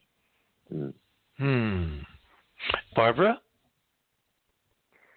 Oh, I'm glad you asked, Richard. Okay, I have just this little tidbit. And that is, what if, I want to remind people, when the stock market falls too far too fast, they have what's called a circuit breaker, right? Stops trading temporarily. What if the world right now has been intentionally engineered into a global circuit breaker? And that right now we are in a massive experiment. These people do experiments on human beings all the time. All the time. Against their will and without their knowledge. What if right now we are in a massive experiment to test whether drastically reducing fossil fuel use by airplanes, which are hardly flying, by cars, which are hardly on the roads, has an immediate effect, positive effect on global climate change? And if so, how? Well, we can hang on. We can see the real data. The satellite images over China, which unfortunately are coming back with SO2, satellite images and spectral measurements over northern Italy. We know this is having an incredibly positive effect on the environment because of the truncation of hydrocarbon usage.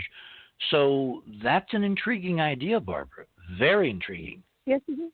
Yes, it is. I think that might be what is happening for a very positive motive, believe it or not. Wow. Sean, thoughts? I like that. Like I said, I look at the positive aspects of this consciousness shift when things come to a pause, when we don't go through our ordinary rat race modality of survival, animal programming that we've been entrained with for so long. It's time for us to realize again what matters in life, and to realize it's life itself that matters, and we are here as living beings to create the future that we wish to inhabit. One of the things that has occurred to me is and you and I talked about this earlier in the show, if mega corporations suddenly realize it's much more cost effective to have all these information agents, better known as workers, who are just shuffling electrons and information around, if they do it all from home and we save quintillion, gallons of gas on the roads, that in itself could be a startlingly positive development in terms of the global environment. Absolutely. Exactly. Yeah. Oh, thank you so much, dear. That's our friendly AI. It's telling us, Sean, that we've reached the end of the show. You've got 30 seconds to say something pithy. I'm worn out. 3 hours of this, man. How do you do this? Every week? Every night? Yep. And for several years, I did it every day. So, well, I want to thank my guest this morning, Sean Oliver. Thank you, dear. Sean Stone, for contributing an extraordinarily interesting set of ideas to I guess you could say, a conversation which is not going to end anytime soon. I want to thank everyone who participated: Sean, Barbara, Cynthia, Keith, Tim, Georgia. Am I leaving anybody out? Until next week, same time, same channel. Notice I'm dropping the other term from that. We shall return with interesting surprises. And I'll give you a hint. Think Twilight Zone. So until then, third star on the left, straight on till morning. Good night, everyone.